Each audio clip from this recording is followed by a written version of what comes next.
This episode of the Busted Wide Open podcast is brought to you by Blueberry. Blueberry offers the best media hosting, accurate listening stats, and their all-new PowerPress Deluxe sites, a no-setup WordPress website for your podcast with all the necessary links to share your show with the world built right in. If you currently produce a podcast and are looking for a better media host or looking to start a new one from scratch, head over to orbitaljigsaw.com/BWO and sign up for the best media hosting and a PowerPress Deluxe site to get your first month absolutely free. That's orbitaljigsaw.com/BWO, or just use the promo code BWO at checkout for your first month free. And with that said, enjoy the show. This is the limitless Keith Lee, and I'm here to ask you to stop what you're doing, take just one moment, and bask in the glory of the Busted Wide Open podcast. Mwah.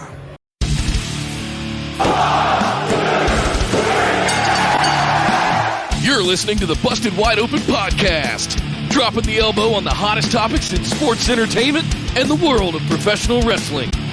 With your hosts, Nick Howell and Sir Ian Dangerous. Coming to you from the Orbital Jigsaw Network Arena in sunny Southern California.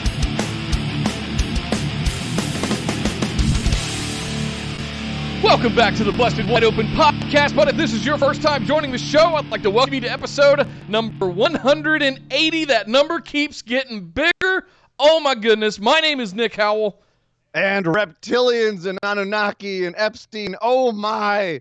We weren't here first. Aliens built the pyramids, and the moon landings are a hoax. And I'm Sir Ian Dangerous, and welcome to the Busted Wide. I'm sorry. Bray Wyatt got me going this week. Holy shit. Welcome to the Busted Wide Open podcast. We hope you all had a great Turkey Day if you live in the United States of America, and an inexpensive Black Friday. Capitalism. Oh, yes. Consumerism at its peak.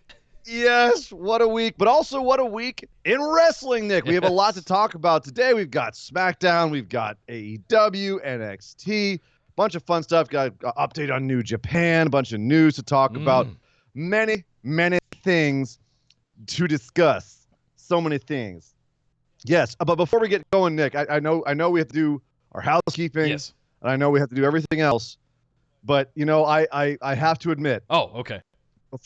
I have to. I'm going to have a confession here. Before the show started, you know, I go to sleep very late because I'm a bartender, and I woke up the last second to do the show, so I'm still a little bleary. But I have to admit, the opening of our show today made me realize that I had forgotten about Keith Lee. But you know what they say, Nick? Don't you forget about Keith. No, don't you forget about Keith. Ah, yes, that's how we should start every show from now on. But we can't because we have to do housekeeping instead. So, Nick, if you would do the honors, please. Absolutely. As always, guys, come out and hang out with us in the Busted Wide Open discussion group on Facebook. Just head over to Facebook, search for Busted Wide Open, drop a like on our page, and hit the join request to come into the Busted Wide Open discussion group with the rest of the phenomenal ones, where you will find a link pinned at the top to many things, one of them being our Discord community. You absolutely want to get in there for all of the live chats all throughout the week, as well as dedicated channels for every pay-per-view and every promotion across the board. So really great budding wrestling community there. Really good positive group of folks that we have chatting in there constantly. Fun polls. Thank you, Andy, for doing all those all the time. And just general good conversations happening. So make sure you get into our Discord. You can also follow us on Twitter and Instagram at BWO Podcast, streaming live right here on YouTube on youtube.com/bustedwideopen every Tuesday at 3 p.m. Sorry, I do this backwards every time. Every Tuesday at 8 p.m. Eastern and every Saturday at 3 p.m. Eastern. It's youtube.com/bustedwideopen. Make sure you pound that subscribe button so that you get alerted anytime we put up new events, as well as jingle that little notification bell. And hey, if you like anything that we're putting up, drop that like. Give us a thumbs up on the videos and leave a comment on the things that you enjoy, and let us know what you guys think and would like to see more of. Shout out to the Going In Raw team and the Cultaholic team for all the love they've been throwing us the last couple of weeks. Really means a lot, guys. Thank you for all that. And sorry for our Don't You Forget About Keith Lee stuff being out of sync. We are on opposite ends of the country. And we're white boys. I will try my best to get one of us recording individually and put them together so we can put it up to show our love for the Cultaholic and Tom and team over and Ross and everybody over at Cultaholic. Thanks a lot, guys. We love that. And I love the new series that he put up this morning, just to put that over as well. The ABCs, A to Z of wrestling. Holy crap, that is some researched stuff right there. Yeah, it is. Yeah, it is. Wow. And last but certainly not least, guys, we cannot thank our patrons enough. Thank you guys so much for everything that you do and everything you contribute to this show. It really helps us fund a lot of the operations that make this a much more fun and interactive kind of world that we live in, so around wrestling. So if you guys want to get in on some of that, head over to patreon.com/BWO. Sign up for one of those awesome reward tiers, such as the ability to ask listener questions for our patron mailbag episode that we'll be doing immediately after the show right here on YouTube as well. You can get bonus episodes at the $10 tier. Got a couple of really good ones planned for November and December to round out the year. And I got some special stuff coming up personally that I'm either writing and maybe make a video of it. It's the end of the decade, guys. Tomorrow's December 1st. It's the last month of the 2010s. Really let that sink in. Go all the way back to 2010 and look forward for the last 10 years. And it's been a pretty impressive decade of professional wrestling. So I got a lot of stuff I want to say about that. Keep an eye out for that kind of stuff. But patreon.com/BWO if you want to get in on some of that special exclusive content. Ian, we got a lot of wrestling. Oh, and you know, the great thing about Patreon as well is we do the Patreon, the pick'ems, the patron pick'ems every major WWE pay-per-view. We do that, which means we have to also once again say congratulations to our new BWO patrons champ, Brian Average. Brian, who congrats. is the new Brian champ, the new champ. Yes. Andy Jessup, no longer the champ. Now he's just Andy again. He's just but, Andy. That's what he's going to have his chance to get his title back coming up at the Royal Rumble. And then also, I don't know if y'all saw, but speaking of the YouTubes, we put up a new video of the making of the Booby Prize for Abraham Castillo, who came in dead last in the Patrons Pick'ems. And we put that up. Dog Ziggler, contributor to the show, has now contributed the Booby Prize for Abraham Castillo. So that I also kind of feel bad. I got to admit that we do more for the guy that comes in last than we do for the person that comes in first. So I want to change that as well. I have some ideas. Okay, but yes, I understand what you're saying. Yeah. He's getting a physical something that my dog chewed on and destroyed. Well, sure. At the same time, but the champ gets called the champ for the next 3 months. Like, that's not nothing. Maybe I'll take my face and get Tom Savini to put it on a belt, and I'll send. No, we're not going to do that either. Nope, we're not going to do that at all. Ian, we got a lot of wrestling to cover. You don't have to get Tom Savini. I can just get a butter knife and help you with that. Yeah, we just. Anyway, sorry. Go ahead. We just chisel it out of wood or stone or something, right? Just horribly. Nowhere near as fun. Nowhere near as good. We got a lot of wrestling to get to today, but Ian, let's kick things off by saying thank you guys for the great week we had after Survivor Series. I hope everybody had an amazing Thanksgiving. And for those of you in the U.S., for those of you in Canada, it was back in October. Go Canada. Happy to Dominic and others that are up in Canada. Just wanted to throw that little shout out. And as we get into the holidays, it's going to be a lot of fun. But before we get into anything else, we've got to head over and talk about All Elite Wrestling.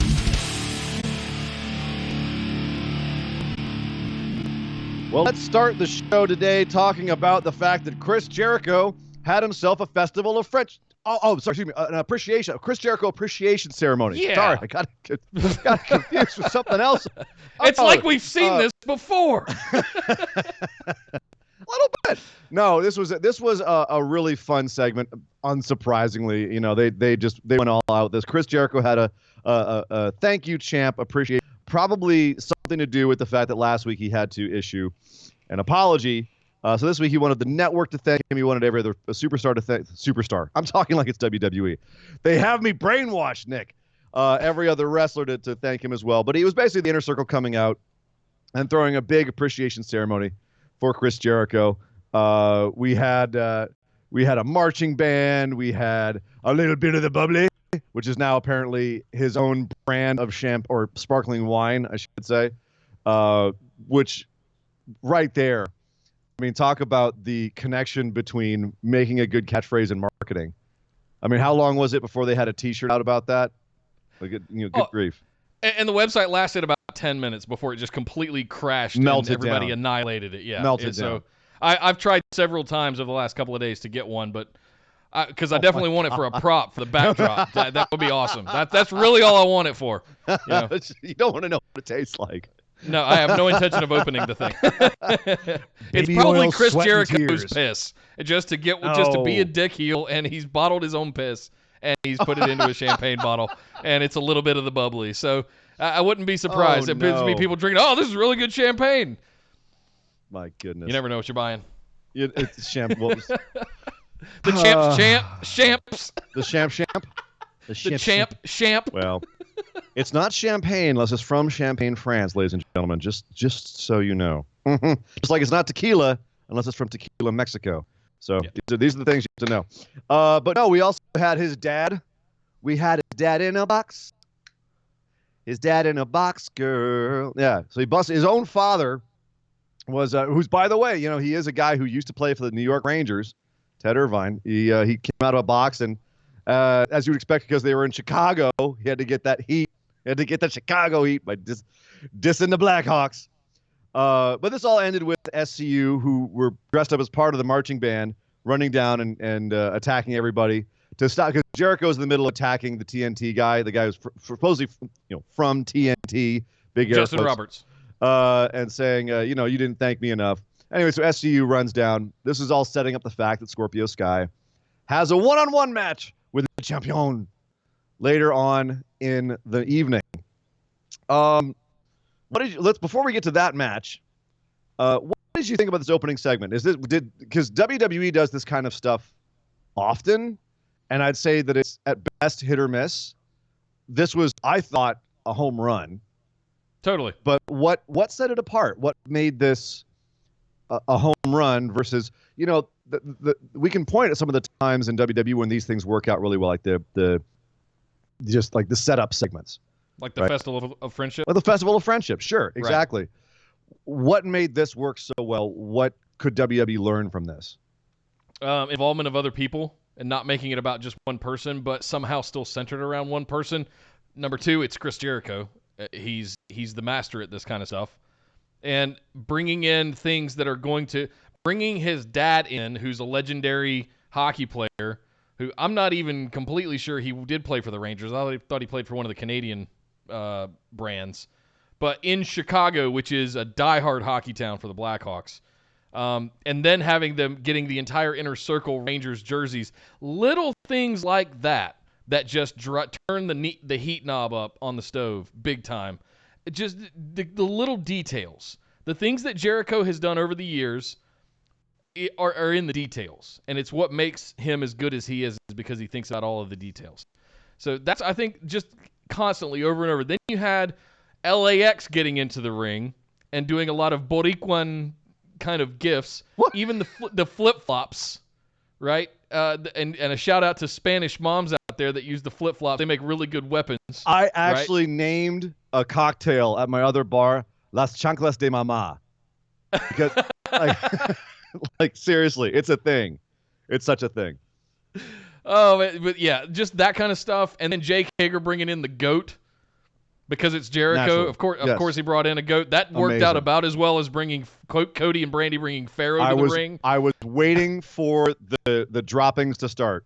Because I was waiting for Jake Hager to get horned in the balls, basically, is what I will tell you right now, and this is now you'll find out something about me. I was raised on a farm. I had goats when I was coming up. We had at the most at one time 3 goats. Those things shit like it's going out of fashion.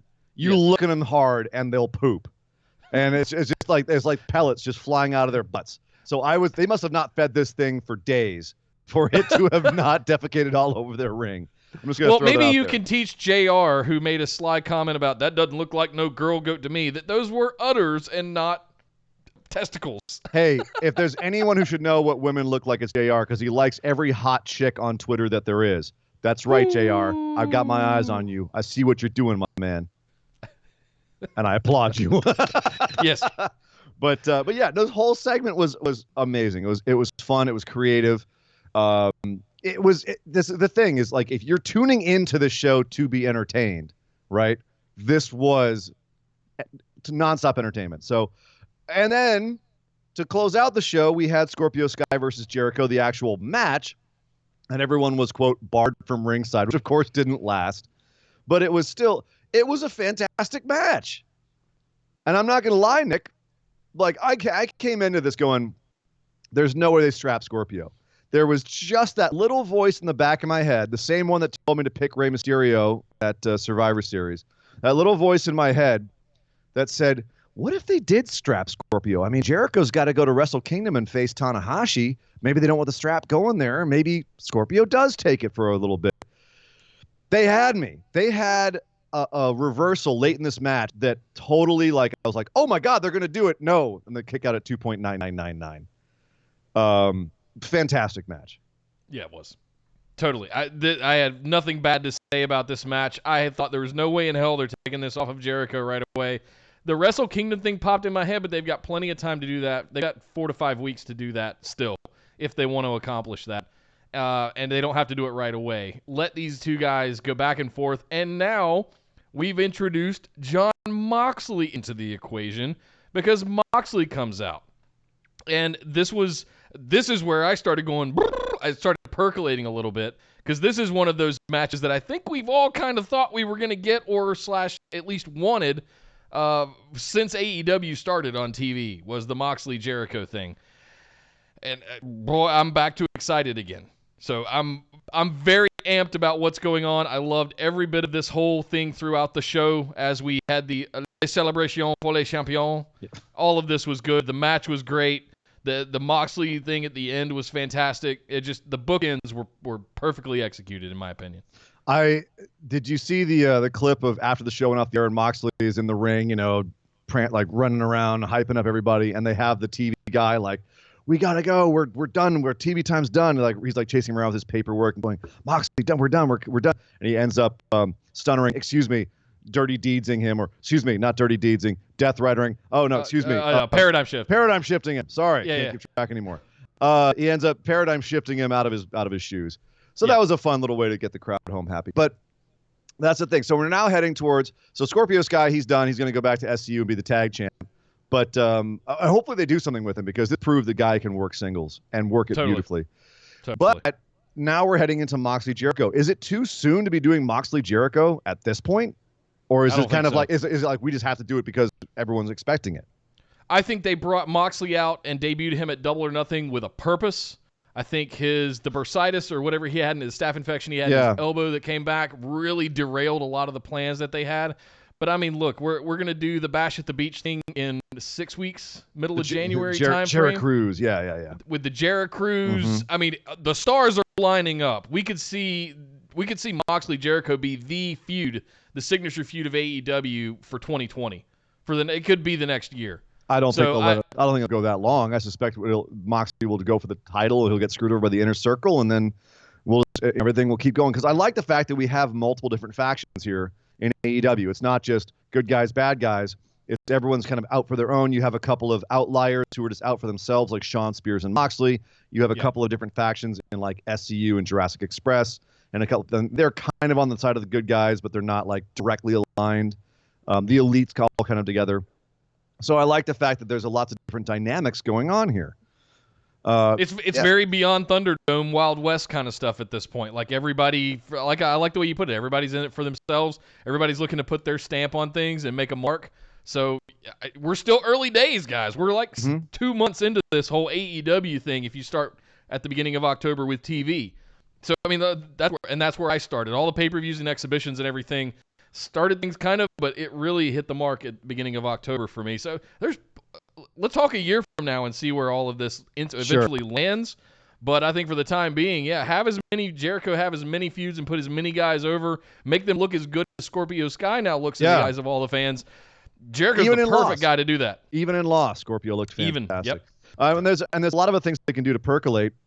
I'm worried about things getting stale or overexposed like they can do in WWE, but they seem to be finding some creative ways to not do that, at least in the early game. We also had the Best Friends had a match against the Lucha Brothers, and shocking me, Juan clean as a whistle. Best Friends definitely needed to get some love. Otherwise, they were going to be just basically like a glorified enhancement team. Yeah. So having them beat one of the top teams is a big deal. Well, I love that they're jumping in during the best friend's entrance and jumping them from behind too, and just keep doing heely shit like that. Yeah. Well, people want to cheer them love that. so much, you have to define them as heels, and it's just hard to get people to want to boo the Lucha Brothers. I'm actually kind of surprised they're making them go heel, but I guess it's just because ultimately they want to have that ongoing feud between the Young Bucks and the Lucha Brothers be one of their more major kind of constant feuds, them and P&P.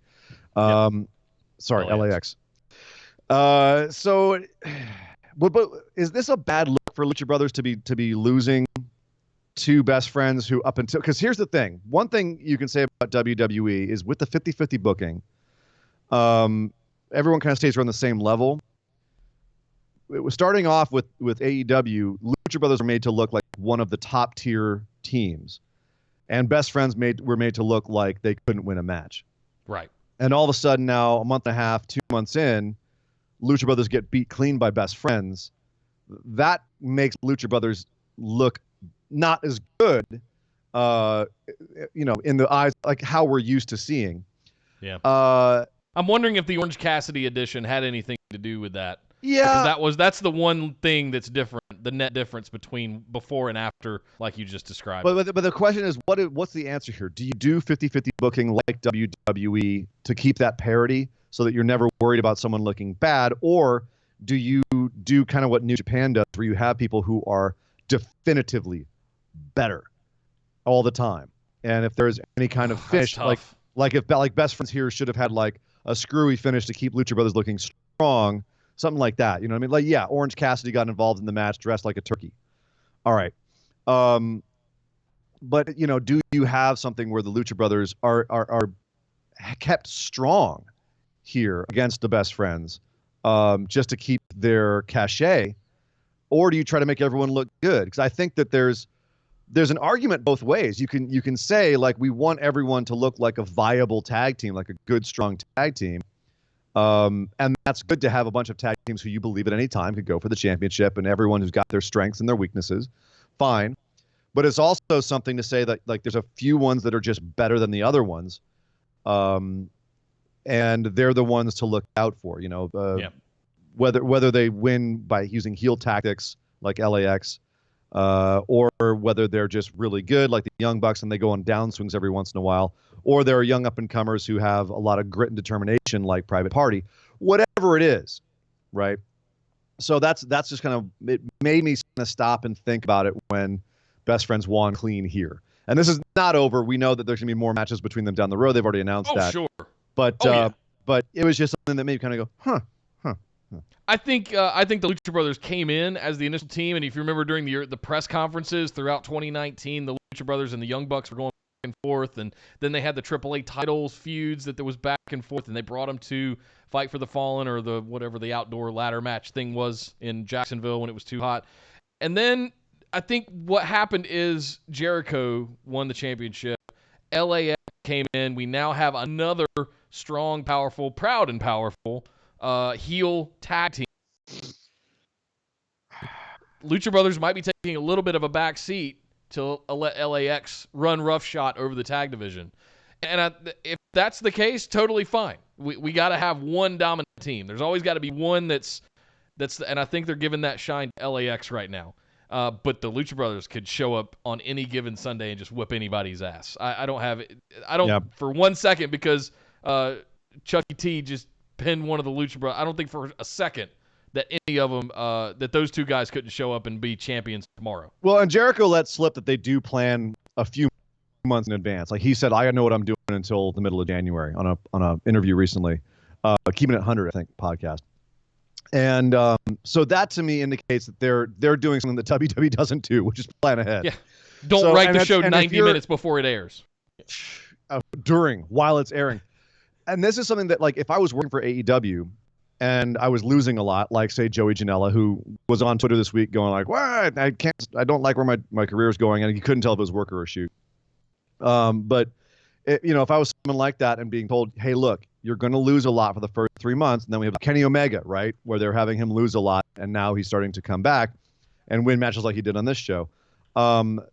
That's like fine. Yeah. Okay. Have us be beaten by Best Friends.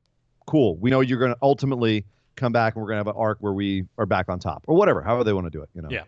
The women's division, I think, is fairly similar. They had a tag match, Bea Priestley and Emi Sakura versus Chris Statlander and Hikaru Shida. Shida, by the way, top of the women's division. She's got the best record of anybody right now. Only a matter of time before she gets that title shot. I thought this was a fantastic tag match, like one of the better women's matches I've seen on AEW. And we got a new debut in it with Chris Statlander, who is getting a lot of shine. And we see Bea Priestley taking a little bit of a beating here. And ultimately it was it Emi Sakura what got the pin here? I think she pinned Statlander. That's what it was. Yeah. So welcome to AEW. I had to dig into the memory banks of the last. She hit her with the microphone stand. Sakura. That's what it was. That's what it was. She grabbed the. Oh, it was a dirty finish. Come on, ref, you suck. All that. Yeah. So yeah. Yes. I like. We've been down on the AEW women's division pretty much since the beginning, and I'm starting to see bright spots. We've been more on the skeptical side than the optimistic side. Yes, you can say that. I definitely do question how they're booking the division overall, and people that I've seen are putting that at the feet of Kenny Omega, who apparently is in charge of the division. And I have to say that the booking overall has not really been that inspired. It's it hasn't really had the flair and the panache of some of the stuff in the men's division. It's just kind of there. Do you know what I mean? Like, we're not really building any of these women towards anything. It does seem a little bit muddled. And some of the women that I wish we'd spent more time with getting to know, we haven't. And this is one of the big issues that we had with the Emi Sakura and Riho match at the last pay-per-view was the definition of who they were was all kinds of muddled, and it shifted several times in the minimal build and in the match and then after the match. Right. So, and this seems to be continuing to happen where, like, you have a couple of, like, really heely heels and a couple of really facey faces, and then a whole bunch of people that are just kind of there. They're just there. And we don't know what they're, like, who they are or what they are, you know what I mean? Like, they're just kind of there. And it needs to be cleaned up a lot. Because, you know, this match proved that the work rate's there. You can get, you know, some good workers in the ring and they can put on a good match. You know, we were down on a couple of the matches for looking a little amateurish, but this wasn't one of them. Yeah. So, yeah, it just has to be cleaned up a little bit. I think just given a little bit. To me, it just feels a little bit undefined. Still, it's starting to fall in line a little bit. You know, Shida seems like she's heading towards being the next challenger, but in my opinion, you've got to define who she is in relation to Riho pretty quickly here, because I still have no idea. Well, hang on. We spent a lot of time this summer watching videos and packages for Britt Baker, for Brandy, for Allie, for a lot of these women, and those are the ones that we were kind of expecting to run the division, right? And all we've seen are Nyla Rose and Riho and Emi Sakura and Hikaru Shida, and we didn't get video packages for them all summer, nor have we since. So it's a little bit. That's the point. I think well, yeah, and to speak to that, when we do get video packages of them, whether it's Emi Sakura or Riho or Shida, the video package is pretty much they are a Japanese wrestler, they are from Japan, and they are female, and they're from Japan. We mentioned that they're from Japan. Yes. And by the way, they train together, and they're females from Japan, and we don't really get it. Emi Sakura, I like Freddie Mercury. Okay. Congratulations. I put a fake mustache on and I have a mic stand. Okay. I mean, cool. Congratulations. I like Freddie Mercury. I like Queen too. Same. I don't cosplay as Freddie Mercury when I wrestle, but you know, you do you. I don't really see how that translates to anything else in your gimmick. Right. And honestly, like, you know, I hate to steal a line from Cornette here for multiple obvious reasons, but that is something that is a valid point where if you're going out there dressed as something and it doesn't. I thought you were going to say something about fried chicken. No. Wow, Nick. Wow. I thought you knew me better than that. I do. No, dude. No.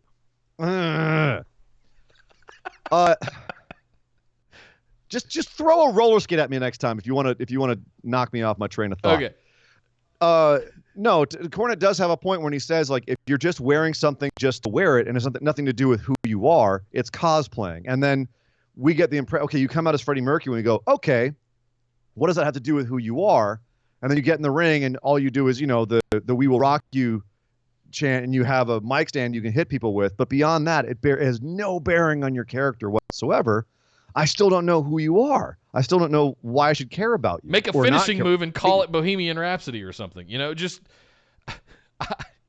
I don't know. Do something that's more than putting a marching band jacket and a fake mustache on. So I don't know. There's lots more. Anyway, so there was a couple of things on the show this week, on the AEW this week, that I had a few issues with. That was one of them. And I'm nitpicking on Emi Sakura right now just because she's in my sight line right now. Yeah. So I actually think she's an insanely talented wrestler, and I love her facial reactions, and I think she's great. I just happen to be picking on her because she just happened to be right there. Yeah. So we also had a Cody match. Cody's back after getting devastated by the champion, by Chris Jericho, and also by Gravity in that match. He had a match versus Matt Nix, who, by the way, wrestles for Freelance Wrestling out of Chicago. He's a local talent who was there just to put over Cody, which he did, put him over quite nicely. Before Cody was attacked by a couple of strange-looking dudes that came into the ring that nobody knew who they were, not even Jim Ross. And everyone was just silent as Cody got beaten up by these two thug-looking extras from from Gangs of New York, what they look like. Yeah. One guy had a monocle. These guys are Butcher and Blade. They are, I won't even say that they're fairly well known in the indie circuit. They're on the indie circuit. Okay. But they do have a pretty cool looking gimmick. And if you know the band Every Time I Die, the guy with the monocle is Andy Williams. He's the guitarist for that band. Before they're doing the entrance theme for Darby Allin. Just going to throw it out there right now. Every Time I Die would be perfect for a Darby Allin entrance. I'm just saying, Nick. This got interesting for me when Allie showed up in a sort of a what would you call this? A dominatrix sort of bunny costume of sorts. I don't know what it was, Nick, but I liked it. Butcher, the Blade, and the bunny. And I think you laugh, but that's kind of what was said, right? I'm not mad at it. I'm not mad at it. So you're a New Japan fan, you of course, teacher. But anyway, now we've got a bunny in AEW now too, apparently. So I like the idea of Allie being a valet. As much as I would like her being a wrestler and a performer, I like the idea of Allie being a manipulator of a tag team. Right. So that's an interesting twist. I didn't see that coming, especially this. But I'm not mad at it. Yeah, no, it's they all together. They have a great look. I went and looked up some of the stuff that these guys have done before, and they're talented. This is going to be a lot of fun. I think they're going to be great in there. And also, I love anybody who comes out with. Did you ever see the movie Nightbreed? It's a Clive Barker movie. No. Okay, well, in it, David Cronenberg, the director, plays a serial killer. He plays like evil serial killer in it. And he has this really creepy, almost looks like human skin mask with buttons for eyes. Well, dude from the tag team has that mask. So anybody who comes out in a Nightbreed mask automatically has my vote. So I'm looking forward to seeing what they're doing with this. But I will say they botched this debut because Jim Ross admitted afterwards that he hadn't been told they were going to debut. So he was going cold. Jim Ross doesn't know who these guys are. You've got to help the man. He can barely remember the name. Excalibur did his best to save it. He's obviously going to know who they are. But Jim, you've got to help Jim Ross in a situation like this. You know what I mean? Yeah. Give him something to say. Hey, some guys are going to come out. Say this about them. Who the hell are these guys? Are they coming? No, they don't call it straight from hell underneath the ring in AEW. They're coming out of hell. Yeah. Well, and it was, you've got to help. Like Jim Ross can't remember some of the names of some of the people that are on the show. Right. You've got to give him something to work with. Including his commentary colleagues. Make us watching it, if we don't know these guys, feel bad for not knowing. Like we should know. These people are important, right? These are important people. We go, oh God, they're important people that's beating up Cody. Oh wow, this is crazy. I guess it is cool that he's wearing a monocle and not goofy at all. You know what I mean? Like you help him put them over. Otherwise, we're gonna be sitting there just like him, going, I don't know who these people are. I don't know why I should care. Yeah. So, and it's unfortunate because it was a cool debut and they have a great look, but it definitely, I think, undercut it a lot. Yeah. No, I thought that this could have been executed. It was executed well, but the commentary kind of didn't do it any favors. From if you were just watching it as someone that was unaware of of that stuff and who these guys were, and I had heard, I had seen some stuff on Twitter about it because I've been traveling all week, so I was playing catch up yesterday, and I was like, oh, that looks interesting. I can't wait to see that. And then when it happened, I was like, oh man, that was awesome. And then the commentary is just kind of. Yeah, the audience was like, you got Excalibur over here that knows what the hell's going on, and then nobody else really understands what's happening. And Chicago can be a very lively crowd. They can also die real quick on you if they don't. If they're not selling it, they'll sit down. Yeah. They did not sit down during this next match. Kenny Omega versus Pac. I didn't know how bad I needed this. I'm shocked they gave this away on TV. Yes. Pac losing clean to Kenny Omega. Should he have lost? I mean, he's still number 2 behind Moxley in the men's rankings on AEW, even with this loss. So I guess he could afford it. I mean, my question here was, could Pac afford this loss? I think that's the definition of being able to afford it. He can lose and still be number 2. I think Kenny was teetering on the edge of not irrelevance, but out of the game. And I think he needed to get one back. But that was exactly, no, you nailed it. That's exactly what Kenny's booking has been, is teetering on the edge of irrelevance, losing too many matches, pulling himself back up by his bootstraps, and needed to beat a guy as high as Pac who could afford a loss. This is why having those scorecards is actually a really good idea for booking, because you and I, who are just armchair enthusiasts and are sitting here handicapping it, can look at it and say, Kenny Omega really needs to beat somebody big to get his mojo back, to make us believe he's getting his mojo back. But who can he beat that's big, that's not going to be damaged by the loss? Right. Pac. Boom. Okay. So Pac doesn't drop in the rankings. Busted. But Kenny looks good for beating him. Yeah, he does. Great stuff. Good booking all around. And the match was lights out. The match was great. Give these guys like 20 more minutes. Yep. Oh my God. Woo. So before, speaking of giving them lots of time, we had a surprisingly short little brawl segment here. Dustin Rhodes coming out. He's back. He calls out Jake Hager for busting his arm in the car door. And we end up with a big brawl with LAX, or Proud and Powerful. Hager and the Young Bucks come out to run in as well. This was, compared to the brawls we've seen from these guys in the last few shows, this was really quick. Like, this was under 5 minutes. Why do you think is it because they don't want to oversaturate us with brawls between them all? Or they just ran out of time? What do you think was the reason this was so short?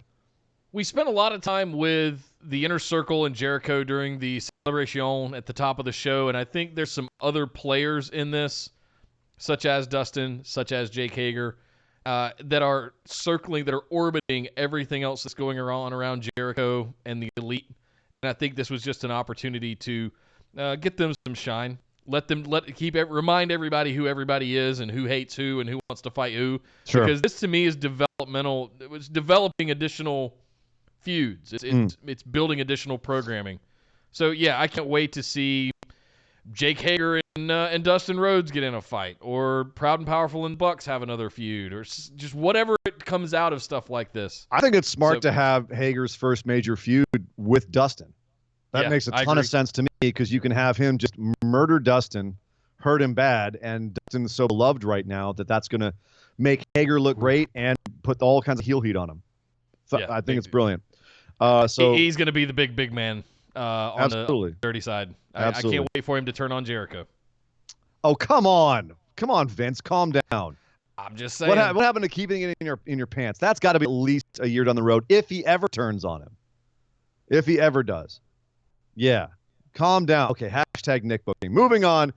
The Dynamite Diamond Ring Finals. Last week we had the Battle Royale. This week it came down to the two finalists, MJF and Hangman Page. And I'm sorry, if you thought it was anybody other than MJF winning this match, you have not been paying attention.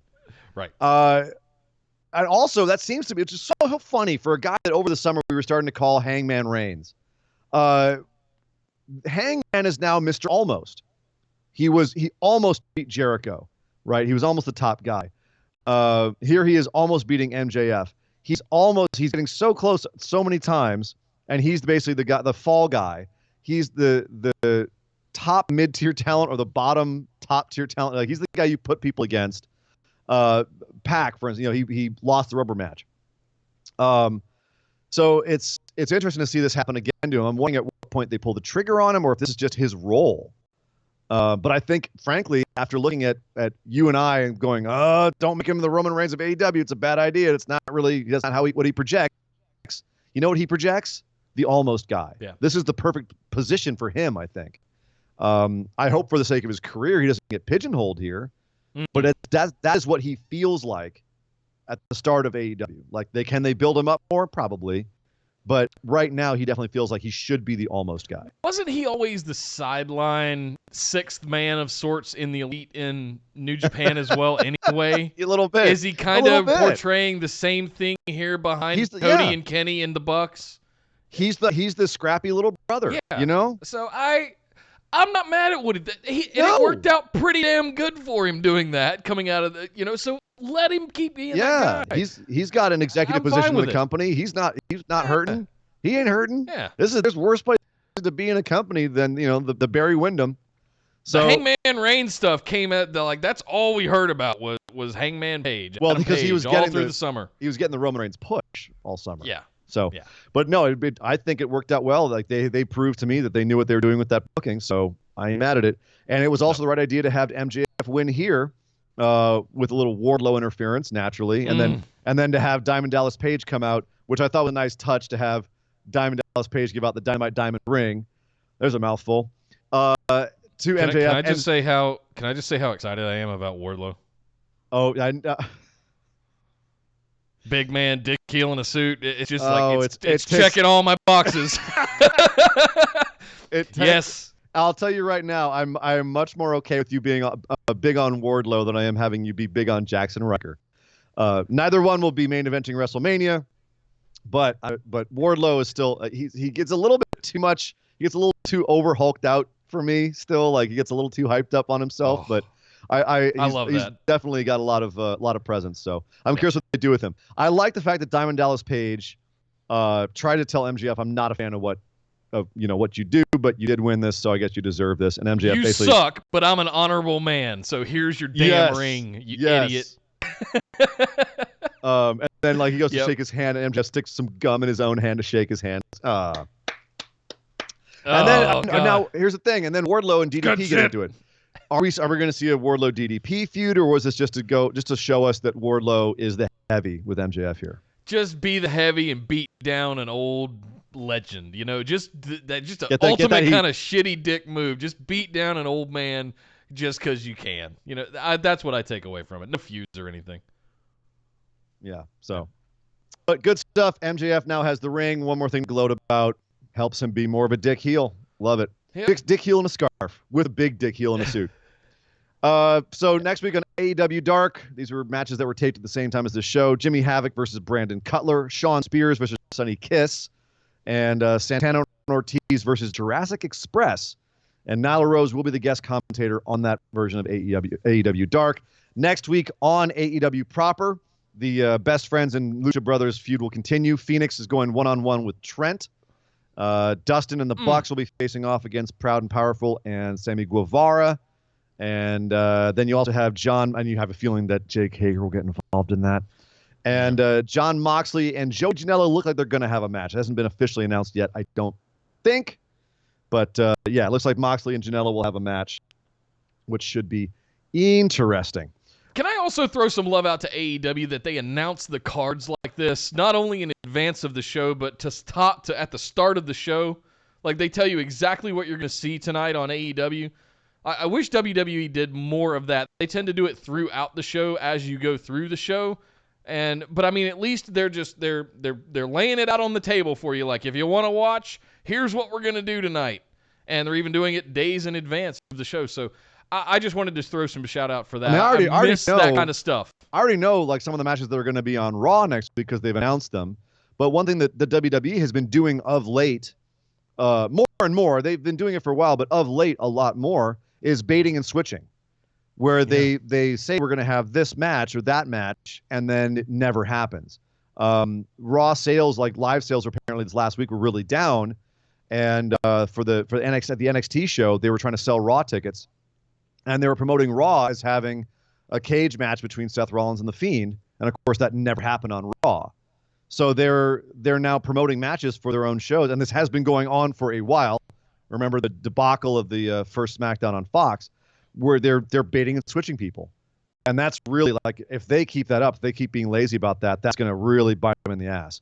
I've got 2 Smackdowns here local to me in the next 60 days. One's in Fayetteville on December 6th, and one's in January in Greensboro, both about 45 minutes away from me in opposite directions. And I got to tell you, they're already talking Daniel Bryan and The Fiend for December 6th Smackdown in Fayetteville, and I'm going, I don't think so. I don't think it's going to happen. I don't think they're going to give that away.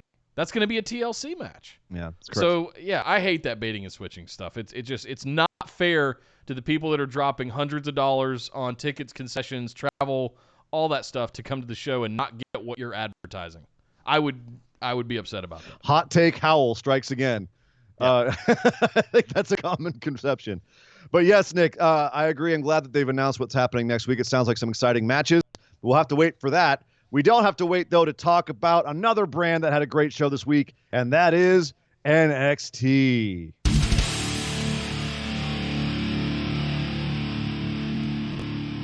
So the War Games Fallout Party was happening with Tommaso Ciampa leading the shenaniganry in the ring, but it was interrupted by the Undisputed Era, who had a few choice words. Was that the new Tommaso Ciampa? Was that the new NXT theme? Do you think? Like, it was funny because the entire NXT roster came out dressed in NXT shirts, heels and faces, partying together, referees, everybody was out there partying with the crowd.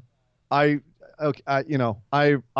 not a member of the modern pop culture, so I couldn't tell you who that rapper was who was rapping the song live. All I know is he had his cell phone out reading his own lyrics on the stage. So automatically I have very little respect for him. Well, they kept cutting back to the live event and the footage playback from War Games. And I couldn't keep up with what was going on. It was kind of a mess, but I understood what they were doing. Butters, you're in chat. You're in tune with what the kids like. Who the heck was that rapper who was rapping that that new? And I hope that's not the new NXT theme. Anyway, yes, they kept cutting back to like recap of Takeover and Survivor Series. You know, this whole thing was a celebration. We won Survivor Series. We just put on a great War Games Takeover pay-per-view. We're celebrating. We're NXT. Yay! Aren't you all happy you're watching us? And then, as you said, Nick, the Undisputed Era came out to stop all the music, stop the partying, and say, hey, the only reason you won Survivor Series is because of us, even though 3 of us had matches that were, well, 2 of us lost our match. 1 of us had a match that was irrelevant to winning Survivor Series. And then the other one won his match. So, yay, Roddy Strong, you actually helped. But it doesn't matter. Whatever. It's Undisputed Era. That's what they're supposed to do, is come out and be snarky. Right. But this all ended with the other NXT 4, as you said, Ciampa, Donovan Dijak. Dijak! Oh, Dijak. Thank you. Dijak, Keith Lee, and Matt Riddle all hopping into the ring to face off with them. And ended up, of course, it was promoted last week that we were going to have Lee and Dijak versus Fish and Kyle O'Reilly. Which right there, I mean, sorry, let me wipe the saliva off of my lips because that sounds delicious. And it was until Keith Lee went and threw Bobby Fish over the top rope onto Kyle O'Reilly, and Fish came down weird and clonked his head on the ground. And we went very quickly to commercial and came back, and Roderick Strong was in for Bobby Fish in his slacks, in his jeans, in his black jeans, and his underpants. Scorpio Sky call out anyone from a few weeks ago? Oh, well, this seemed a lot less intentional than that one because Bobby Fish definitely clonked his head pretty bad. And no, Lee had trouble getting him up, had pressing him all the way up, and then when he threw him, the catch was terrible. He didn't get as far as he probably thought he would, and he kind of just fell straight to the floor. And I thought he landed on his shoulder awkwardly, but no, apparently it was some sort of either concussion or head injury or something along those lines. Do we have any official word on what the injury he sustained was at this point? Concussion, concussion, and I think he had some sort of bone damage. It wasn't a fracture, but something around his jaw or cheek was messed up. That's not good. Well, it's better than having his whole knee replaced. He should be back in a week or two, as opposed to being out for 6 freaking months. Is he too injury prone? Like, or would you be worried about him if you were the higher ups, or would you just be like, it's worth it? Like, there's a certain point you worry about that with professional athletes, such as in football and basketball and even baseball for that matter, because you just lose a lot of that ability. But I don't know how that goes with professional wrestlers. I mean, if you're out 6 to 9 months every year because yet another thing breaks, snaps, tears, etc., at a certain point, is that a diminishing return on investment for the people that are booking you? That's what I'm saying. Kind of, yeah. That's what I'm saying. At least, the great thing about the Undisputed Era is you can sub guys in like this, and it works. And it did work. This was also and they a really even told us match. Freebird rules. Roderick Strong subs in, and there's just the match goes on, and nothing skips Gotta a beat, love it. and it was perfect. Gotta love it. And it was nice to see the Monstars back together, Nick. Our boys, Dijak and Lee back together. Lot of Lee and Dijak doing big man moves. And then, Dijak, just for shits and giggles, just does a front flip off the top rope to the outside. Because Dijak. It's just Dijak doing Dijak things. 6'8" man doing a springboard somersault onto other dudes outside of the just because. And that wasn't the only thing. Adam Cole came out at one point to interfere in the match, and Keith Lee, who was outside, saw him coming and pounced that boy into the front row. He hit him so hard Adam Cole went flying over 2 people and into 4 other very obviously set up people who were in the crowd there set up to take that hit. But it didn't matter. What a great looking move and moment that was. So that's one thing I wanted to call attention to.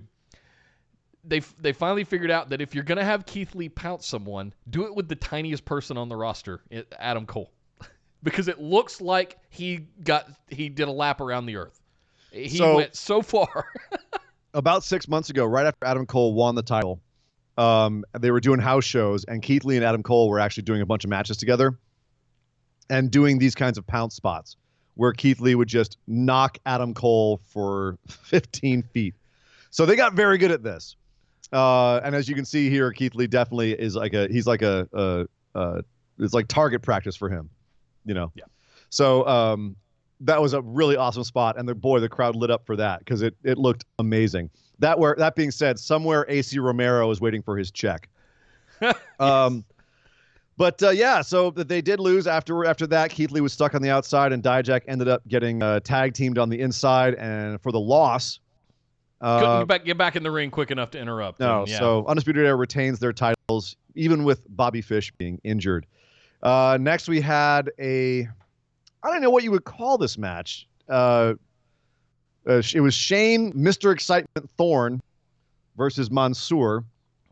Mansoor getting some TV after having a nice showing in Saudi Arabia. I'm worried about Shane Thorne because he lost to Mansoor here. And I think Mansoor is super charismatic. He's got some moves. I think the guy is going to get over. But what has Shane Thorne done since TM61 broke up? I don't know. I'm hesitant to say this, but I don't know that there's any room for other heel singles wrestlers in NXT right now. Especially ones that look like a randomized creator wrestler. Yes. Generic wrestler A on WWE 2K. Seriously. And so that's where I was going. It's like, what is it? When you ask them what's the deal with Shane Thorne, what's holding him and Mansoor back, I'm going, nothing really. It's just really full at the top right now. I could see them holding Mansoor back because he does look a little bit small compared to the other guys. Like, needs to bulk up a little bit. He needs to be in the cruiserweights. Let him go play with Leo and all that stuff. Exactly. Like that's more, I think, his speed. But he's going to be a great babyface. But Shane Thorne, and I really want to like Shane Thorne. He's got a lot of things that he's definitely got a certain charisma, a certain attitude that I like. It's just not clicking. It's just not quite there. He reminds me a little bit of Riddick Moss, where I'm like, you've got all of the tools. For some reason, they're just not aligning. And also, anybody who's got a Berserk tattoo automatically gets ahead in my book. If no one knows what I'm talking about, it's that little symbol on his abdomen, lower abdomen there. Probably my favorite, one of my favorite manga of all time, one of the greatest manga of all time, Berserk. But yeah, I don't know. I don't know what's up with Shane Thorne. I want him to be good, and then he comes out for this match, and I'm just kind of like, it's just not there. And he puts over, and he's putting over Mansoor, so they obviously know too that there's something that's just not quite there. They'll find it. They'll find something to do with him, or not, or they won't, and he'll go over to New Japan with his buddy. So, all right, so we next had a match between Dakota Kai, the newly healed Dakota Kai, and Candice LeRae. Promo beforehand, Dakota Kai saying, we know Tegan Nox is still out with her bum knee that Dakota Kai ruined.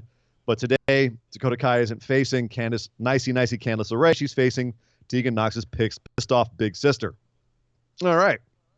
So, first look at newly healed Dakota Kai. Nick, last week you said that Dakota Kai was going to be the next failed heel turn like Bayley.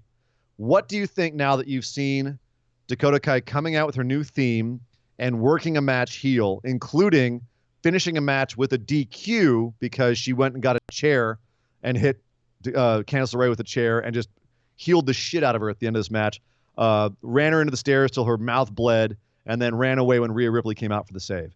You've got a full match of Dakota Kai heel. What did you think? I owe Dakota Kai an apology. And me, son of a bitch.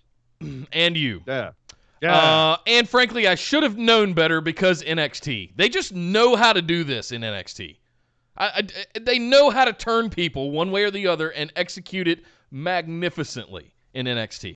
And I don't know what the disconnect is between this. Yes, I do. But we won't go down that rabbit hole.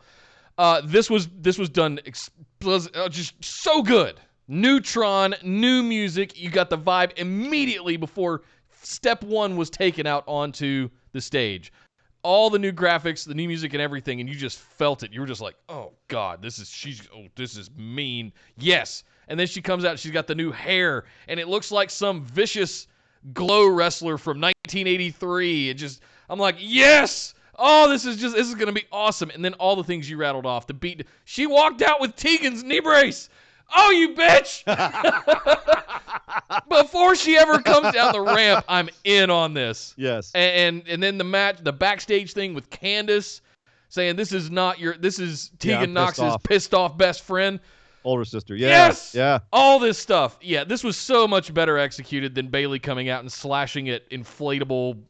Okay. Inflatable. Oh, hold on. I'm gonna stop you there because I thought that her slashing the Bayley buddies was the best thing about her heel turn. That's not saying a lot, though. It was good. I did like that part. But that was the best part it's been about it so far. But she needed to grow from there, and her dissing the audience right afterwards was great too. Bayley had that moment where she could have absolutely nailed her heel turn. Here's where she fails. Is Dakota Kai feels evil and vicious. The way she worked in this match where she felt like she was trying to hurt Candice LeRae with her moves in this match. It looked like she was trying to hurt her, not beat her, hurt her.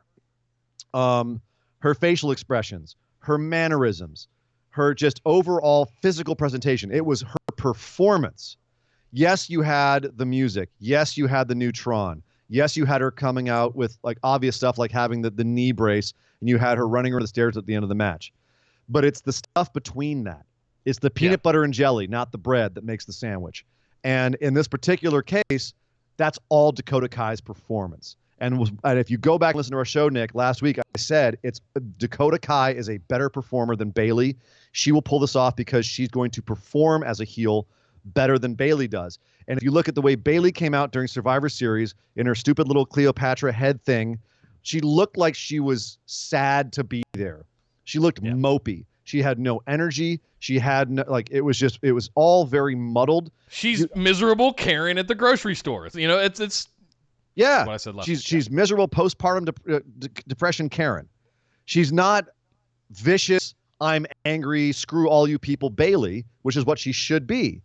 You know, Bayley and Dakota Kai, I think, started off on similar characters, you know, smiley, happy, peppy, and you're going to a dark place with those characters. Dakota Kai, as a performer, is showing Bayley how she should have done it.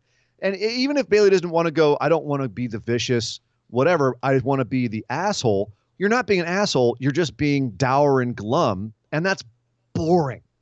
There's nothing that's the death of a character quicker than being boring. And unfortunately, Bayley right now is a boring heel. And that's not necessarily even to do with the main roster's booking of her. It's her performance as well. And Lord knows you and I have defended Bayley for years. I want her to do this better. I want her to do this well, but she's not. And it's her performance as much as anything. Like, you could give her, much better things to say. You can give her much better scenarios, but if she doesn't come out there and feel like, this hateful, spiteful person, as opposed to just kind of like, yeah, I don't like you guys. The energy isn't there. Dakota Kai was vibrating with that heel energy. And Sasha Banks has mostly carried Bayley around. Yeah. If I'm being honest. Well, because Sasha has a different kind of heel character. She's the swaggery, cocky asshole heel. And she embodies that. I thank God she's finally getting to be the boss from NXT again. Yeah. You know what I mean? I know she's got a different thing she's calling it now, or like a bit of a tweaked version of it. Don't care. Sasha is a brilliant heel. She should have been heel years ago. Bayley, still have a long way to go, but it was great. I'm glad that you saw what I saw in Dakota Kai. Nailed the heel character. I can't wait to see more out of this. And it feels a little bit different than Io Shirai, who's like insane evil heel. Oh yeah. Bianca Belair, who's cocky kind of asshole heel, and Shayna Baszler, who's just, I'll tear your arm off. I'll tear your arms off and beat you with them kind of heel. Yeah, the beast. She's a female beast. So we also had a video package from Cameron Grimes, who apparently now speaks in the third person about Cameron Grimes and how he's from the Bayou. I love this. I'm from the Bayou. This was old school, man. This is some old school 80s gimmickry right here. Well, like even 70s. then, it reminded me of some of the stuff they were doing with the very, very beginnings of the Wyatt family. Like, for 6 months, we were watching those rocking chair vignettes and stuff in barns out on the middle of some plot in the middle of the Carolinas, And that's what. So, in case you don't know, Cameron Grimes, Trevor Lee is from Burlington, North Carolina. For those of you, I know there's several of you from the Carolinas here. So 40 minutes up the street from me, Burlington, North Carolina. He needed this. It gave him an identity. He didn't just walk out in a top hat with no explanation. Right. It gave him a bit of that sort of Bayou Southern charm kind of guy, That's what. Sure. Yeah. He needed this, and I as much shine as they've been putting on that guy the last 3 or 4 months. I was excited to see this. This was a pleasant surprise on NXT this week. Yeah, and also him putting over the fact that he beats guys quicker than anybody else. He's like, I'll just stomp him and match is over. Oh, that stomp's beautiful too. Oh. And he does. It does play into this is an example of how I thought this was so close to being goofy gimmickry, like just little Surrey and Dangerous chin hair away from being just like Southpaw wrestling. Yeah, gimmick, like kind of gimmick. Well, I'm the Cajun from Louisiana. Oh, look at me. Oh, I like them chitlins and some lobster. Yeah. But at the same time, yeah, he did pull it off. It's fun, and it does explain the rest of his character. It all meshes together, right? His look, his mannerisms, his in-ring style, a little bit more like technical, but at the same time dirty and smash mouth. The stupid hat, like it does tie all together now into a gimmick that even Vince McMahon could be proud of, because when Vince nails a gimmick, when he nails somebody with a gimmick that actually fits their character and who they are, and they can make it work as opposed to just being like a piece of wallpaper that you stick over a hole, it does mesh. This feels like it meshes with everything. Even though it's awful close to too much. I don't know. Skeptically optimistic. Absolutely. Absolutely. So, by the way, people that are eating chitlins can never afford lobster. Let's just get that out there right now. You obviously ain't Southern, so you don't put chitlins with no lobster. I'm a California boy. I'm going to say crawfish. Crawfish boil, man. Good shrimp etouffee. Some shrimp. If you're eating down there in the Cajun country. That's right. We got some scrimps and grits. Yes. Charleston stew. Yes. Now I want some gumbo. All right, so then the next match we had Akira Tozawa challenging for the Cruiserweight Championship against Lio Rush. Who knew, Nick?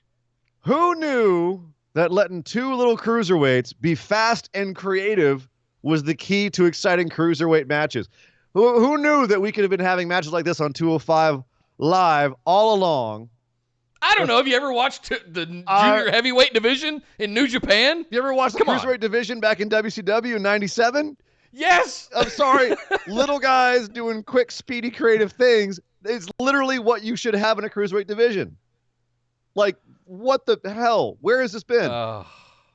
These guys have been in the cruiserweight division. Why were all the cruiserweights not doing matches like this? Who in the back was keeping them from doing? Because this is obviously right in their wheelhouse. This is like hair pulling to me because this match was so awesome. It was so awesome. Like you had Tozawa there for how long? Like 5 years now. And he's able to do that. Lio Rush is out there yammering about Bobby Lashley. You could have been having him doing matches like this. Yep. Come on. Lights out. Thank God they get it in NXT because, man, this match was awesome. Just flips and fast moves and creative spots. And I feel if the like decision hadn't been made yet, this match right here, especially after the last couple of weeks matches we've had around Lio Rush, this match right here was, to me, the just absolute nail in the head of why NXT needs to absorb the cruiserweight division and just do away with the whole over-gimmicked 205 Live thing altogether. And just have a division and just forget you did 205 Live. There was some good stuff in there, but let's just get back to some simple, basic cruiserweight high-flyer wrestling.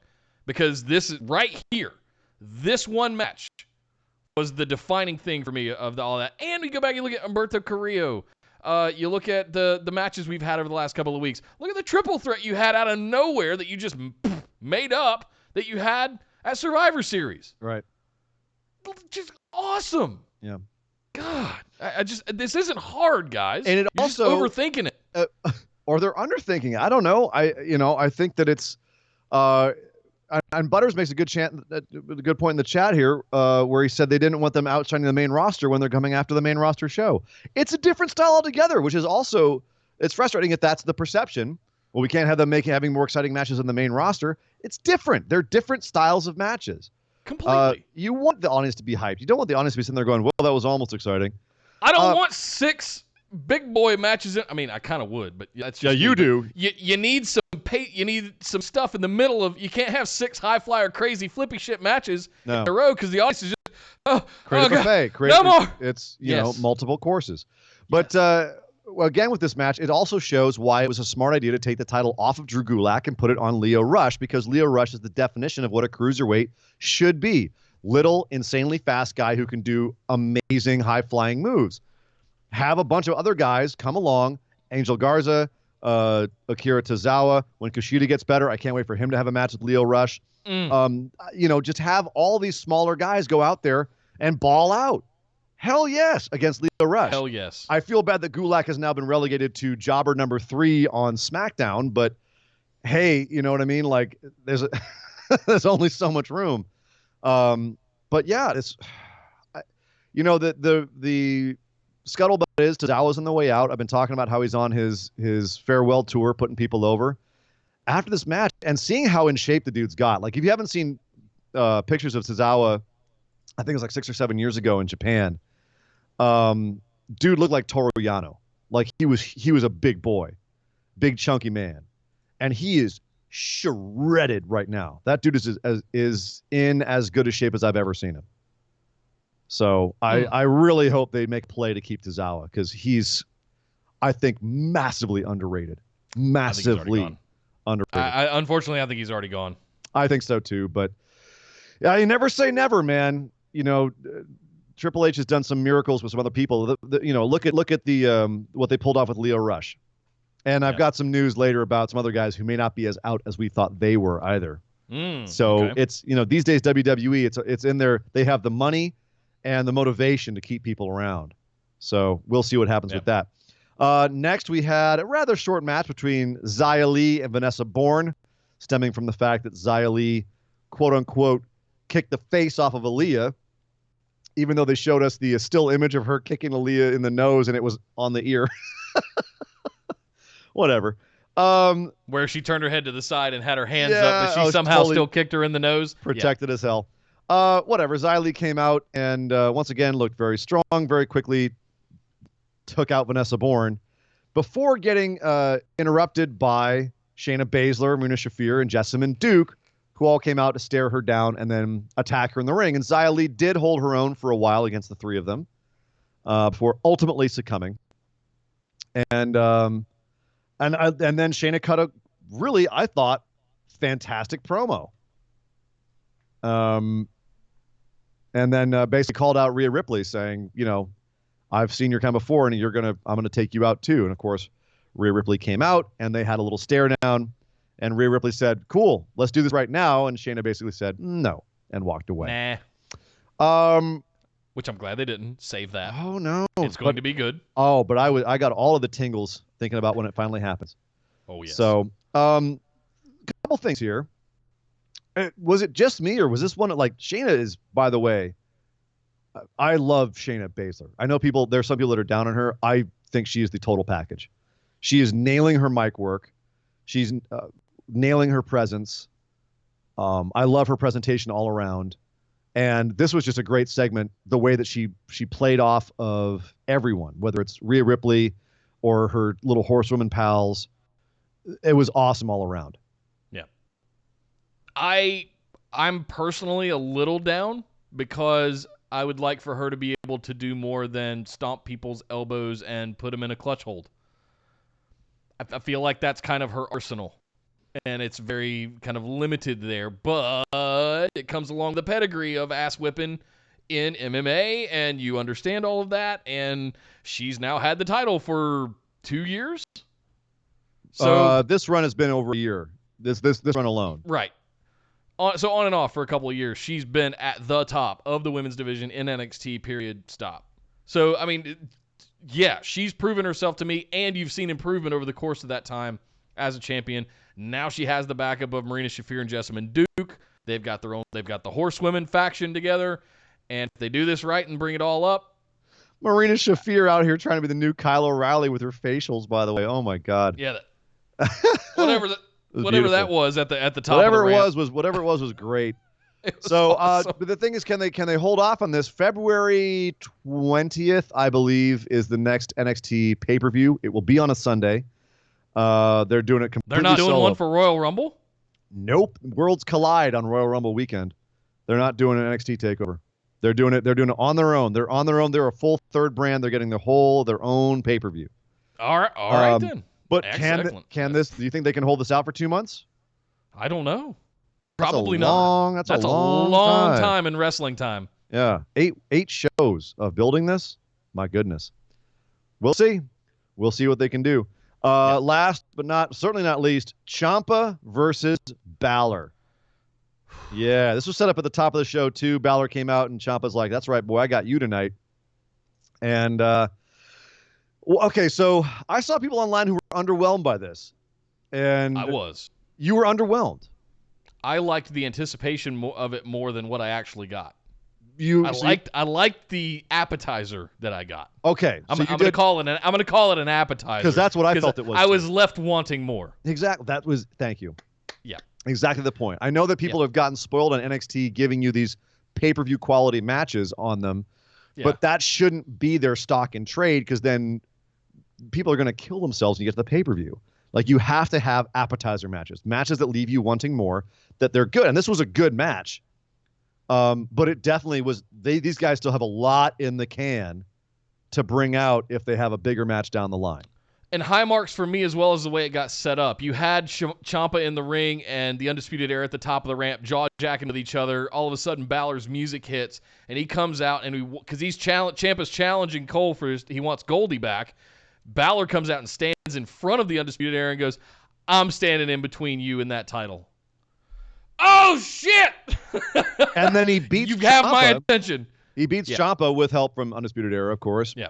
1916, again. I'm 1, 2, 3. Oh, I don't like the 1916 on Ciampa. Please don't hurt that man's neck again. Don't touch his neck. Oh, God.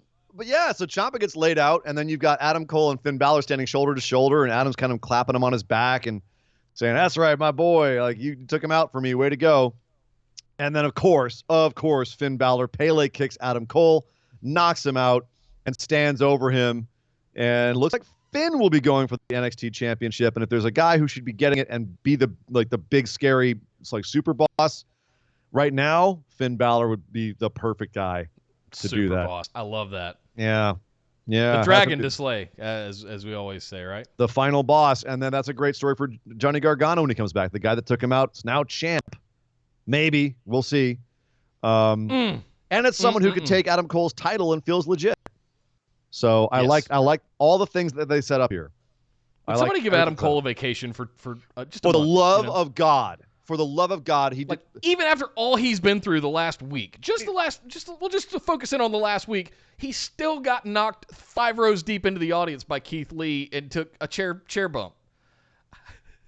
That dude is gonna get he's finally gonna lose this title, and they're gonna give him 2 months off, and he's gonna go to a tropical island with Britt Baker, and we're not gonna hear from him. Hey, Seth Rollins, you don't need to be on Twitter talking to Will Ospreay anymore. That's Adam Cole's job now, because those two dudes might have the highest work rate in the company for 2019, in wrestling for in their respective companies. Right. I think it's between absurd. those two, it's insane. I mean, Adam Cole has definitely stepped it up more at the end of the year, whereas Ospreay's just been going Ospreay's kind of taking the last couple of months of the year off a little bit relative to how the rest of his year has been. Can I pick your brain about something while we're here? Just real quick. We don't have to spend a lot of time on this. Real quick, there was a brief period of time where Adam Cole was considered part of the Elite. Yes, or part of Bullet Club in New Japan. When Finn Balor came out and they've been doing these kind of things, it's something that had slipped my mind because it was so brief. And I think a lot of people skip over that as part of the Bullet Club lore. Is there anything to tie together there with the history of Finn Balor and Adam Cole? They were they weren't in Bullet Club at the same time. Cole was a part of the Elite, and he was ultimately killed by Adam Page, or supposedly, allegedly. Okay. So this isn't even Adam Cole that we're seeing here. This is Adam Cole's ghost. Right. Fat bastard. Yeah. So no, in all seriousness though, yes, they were. I mean, Finn Balor is the guy who created Bullet Club, one of the guys who created Bullet Club, and Adam Cole at one point was a Bullet Club member, but it's pretty tenuous. And I mean, Cole really wasn't a Bullet Club member that long, relatively speaking. So, something I thought of. I ran across it over the course of the week when I was doing some reading and stuff on Adam, looking at more of his backstory and stuff. Yeah, you could briefly mention it, but they really don't want to mention Bullet Club in WWE. No. And also, I don't know if you've noticed, but kind of the shine the dew is off the rose for Bullet Club. It's not as cool as it was 2-3 years ago, where everybody was wearing one of these shirts and everybody had one of their own designs. You know what I mean? There was a period where you looked out in the crowd and everyone had a Bullet Club t-shirt on. Everyone, right. Babies, moms, security guards, everyone had a Bullet Club t-shirt on. Not so much anymore. So creating that tenuous bit of connection, I don't think would serve any purpose. Okay. Yeah. I still hear Finn getting too sweeted all the time, and I'm curious as if that could ever come into play with. As far as I'm concerned, I just wanted to clear that up. I mean, I think him doing the pistol now is more appropriate than him doing the too sweet, because if anything, too sweets should belong to Scott Hall and Kevin Nash. Yeah. In my opinion. And anything beyond that is just, you're calling them out. Even though they asked their permission, even though all that stuff is fine. There was a point at which it was really cool for Bullet Club to do Too Sweet, AJ and all the rest of them, but it's still Hall and Nash, man. You're still doing their gimmick. I'm old. What do I know? But Nick, that's it for NXT. We still have plenty to talk about. We've got Damian Priest and Pete Dunne next week. Not sure what they're going to do there. I thought this was settled, but there's more coming next week on NXT. But right now, we have to go talk about Friday Night Smackdown.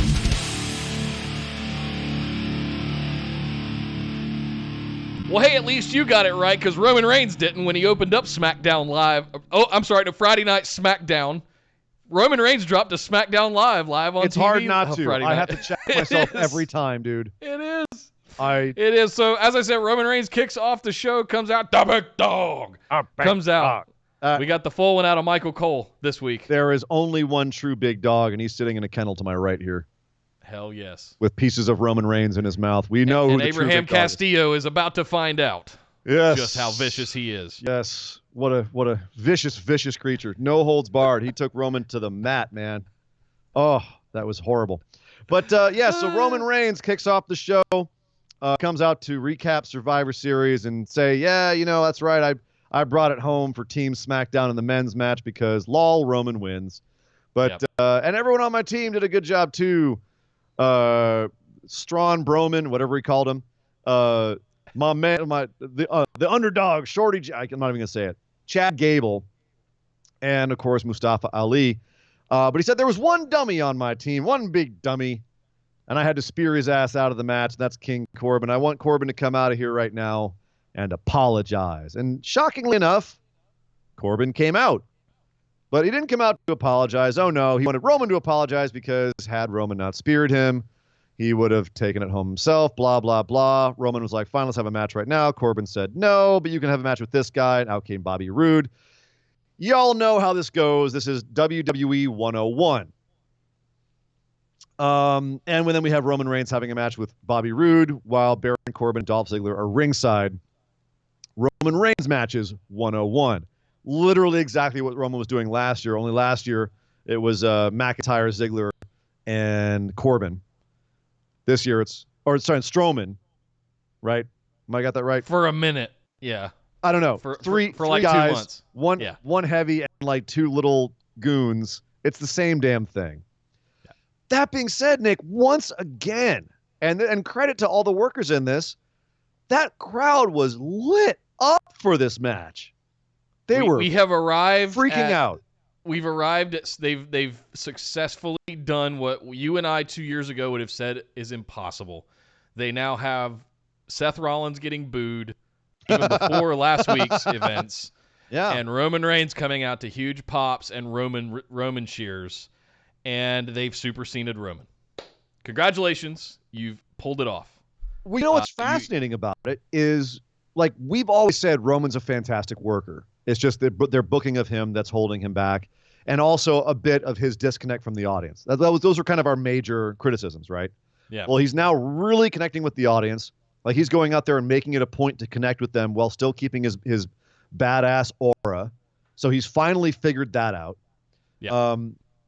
They're still booking him the same for the most part, but he doesn't feel quite as OP. He's still very OP, but he's not as.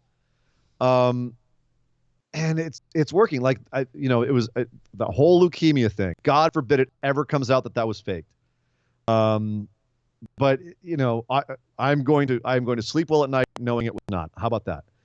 Agreed. I don't have any indication nor thinking that none of that. It's just that evil little. To be clear, for the record. Yeah. No. Exactly. No one at Busted Wide Open thinks that was. No. Fake. Again, Anunnaki, the reptile people. Roman Reigns doesn't have leukemia. All right.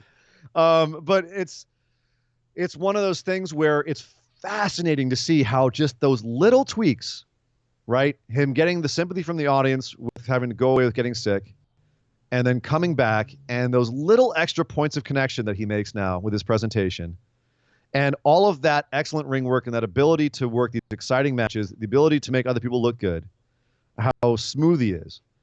And he can just have these killer matches as many times as we've seen this format of match. As rote and as repetitive as it is, you give him someone who's competent, Bobby Roode, Dolph Ziggler, Baron Corbin, right? He can go in there and give you a match that will light up that crowd. And we can people forget that Roode's in his 40s and has been doing this for 15, 20 years. He can go in and do a match and make Roman Reigns look like a god. Well, and that's the thing. You and I have loved Bobby Roode for a while, and we have been frustrated at how he's been presented and the lack of love they've been giving him. And I still say they could have been using him better. But at the same time, here he is killing it in a match with Roman Reigns to open the show, and that crowd is Loving it. I really don't know what to say besides that. Like, all right, I could sit there on the couch and be like, I've seen this match a million times. Bored out of my mind. I don't care who wins, even though I know Roman's going to. You haven't given me any reason to believe that Baron Corbin is any kind of threat to Roman Reigns. It's taking 3 guys, because of how poorly you presented Baron Corbin, 3 guys for me to believe that they're any kind of threat to Roman Reigns. And yet, I can look at that live crowd and go, they're doing the right thing as far as that crowd is concerned, because that crowd is entertained right now. Yeah. So I can sit there on my couch. You know what and be like, weird "This is little fluffy." bug just popped in my head? Uh-oh. And I'm not making direct comparisons here, for the record. I'm not. But something People's Champ just popped in the back of my head. Oh, no. About what you were just saying a minute ago about how he's learned to interact with the crowd. Yeah, he doesn't have. Is that how they're going to pull this off? That's how are they going to strap him without the audience completely turning on him all over again? Oh, I have my thoughts on that. Hold on. Hold on. I'm gonna come back to that, because I have. Okay. Oh, I've got some doom news for you, man. I've got some horrible theories about that. Oh, but no. I'll leave that on the table right now. All right. So, okay, that was fine. It was a fluff match for me, but the live crowd loved it, so I can't hate on it too much. Yeah. For me, the big thing about this SmackDown was everything that they're doing with The Fiend and Daniel Bryan, because that is intriguing as hell, and I don't know where they're going. And it's so close to sucking, but at the same time, it's so close to brilliance. It was announced that Bray Wyatt would be revealing a, quote, new face on Firefly Funhouse this week. And we had a few Firefly Funhouse segments throughout the show. We had one at the beginning where he kind of, as any of these things where it's not really explicit, it's just kind of there and you have to interpret after the fact. Right. But he basically, what it looked like is that he debuted a new championship belt for The Fiend. And it looked like Bray Wyatt, Mr. Rogers, Bray Wyatt, will have the Blue Universal Championship belt. And then it looks like The Fiend will have another belt. It's in the shape of a belt, but with The Fiend's face, foreskin, face skin, stretched across the front of the belt. So it looks like basically like a horror prop, only if it were a toy in Toys R Us. Right. And made by Tom Savini, allegedly. I ain't mad at that. Tom's the man. Okay. Tom is the man. His remake of Night of the Living Dead is better than the original. Fight me. Agreed. So it just is. Sorry, it's a fact. Tony Todd. What? And so that's interesting. So before we move on to the rest of this, do you think that the Blue Universal Championship is now gone and it's just the Fiend Championship, or does the Fiend have his own belt and does Bray have the Universal Championship belt? And which one's better? Like, which should it be, one or the other? Oh God, you just asked. I could talk for an hour about what you just asked me. Because I can give you 2 sentences and give you my answer. I want to like the belt. Okay. I want to, but I hate it. What? I hate it. Why? I hate it as much as I hated Daniel Bryan's hemp belt. I hate it as much as I hated John Cena's spinner belt. Okay, that does suck. It is a prestigious WWE championship. You don't do. I'm sorry. Hashtag wrestling me all you want. Hashtag wrestling. That is a prestigious title and a championship that you just don't make a mockery of. Oh my God. God. And that includes painting it red and blue, for the record. But no, I hate the Universal Championship to begin with. Then you turned it blue, and now you've turned it into basically Leatherface. So, ladies and gentlemen, if you're listening to this on the podcast, you're not actually watching us on YouTube, for one thing, go and subscribe on YouTube, please. Yeah. But Nick is literally sitting here with his arms folded like a pouty child. I don't like the Universal Championship either. No, I don't like this. I don't like... Man, I want it my way. Man, this title looks like crap. Okay, fair. Wrestling Twitter agrees with me, so I must be right. Fair, but we're already far past the point where WWE championships have begun to look like toys. They've looked like toys forever. Do you like the Smoking Skull Championship? The Stone Cold, like, specific Smoking Skull Championship? You do, don't you? How goofy is that thing if you really step back and think about it? Title. It still looks like a belt. This still looks like a belt just made out of skin and leather. Sure. I know you have it right over your shoulder, the smoking skull, but it's a goofy prop. Sorry, it is. It's a goofy prop with a smoking skull in it. Here's the difference. I could buy one of those for 10. My dad could buy me one of those for $10 back in 1999. Okay. Apparently, they're selling the new Fiend belts, made by Tom Savini, for $6,500 on the WWE shop. Yep. $6,000. Mm-hmm. Not $99. Like you can buy an actual title belt at Target for $99.99. You have to understand that's the actual one that's made by Tom Savini. And if you were to tell me that a made by Tom Savini prop was $6,500, I would say that sounds about right. If you were to sell me a Tom Savini made zombie head that I could stick on my desk for $6,500, I would question your priorities, but I mean, as a Tom Savini nerd, I would do it. I don't have $6,500. Yeah, but that sounds cool to me. But again, that's getting off the topic here of the belt itself. First of all, we're getting off the topic of what I was trying to ask about the belt. Okay. Which was, as far as the character's concerned, like should it just be the new Fiend face belt, or should it be both belts, one for each character? And to answer that really quickly, like I said, it's in 2 sentences. I think that it should be one for each character because it's a Jekyll and Hyde situation, right? Bray Wyatt should have the Universal belt, and then the Fiend should have his own evil belt because it just represents each side of the character. I think that's cool. I think it's a neat idea, and I think it fits the character.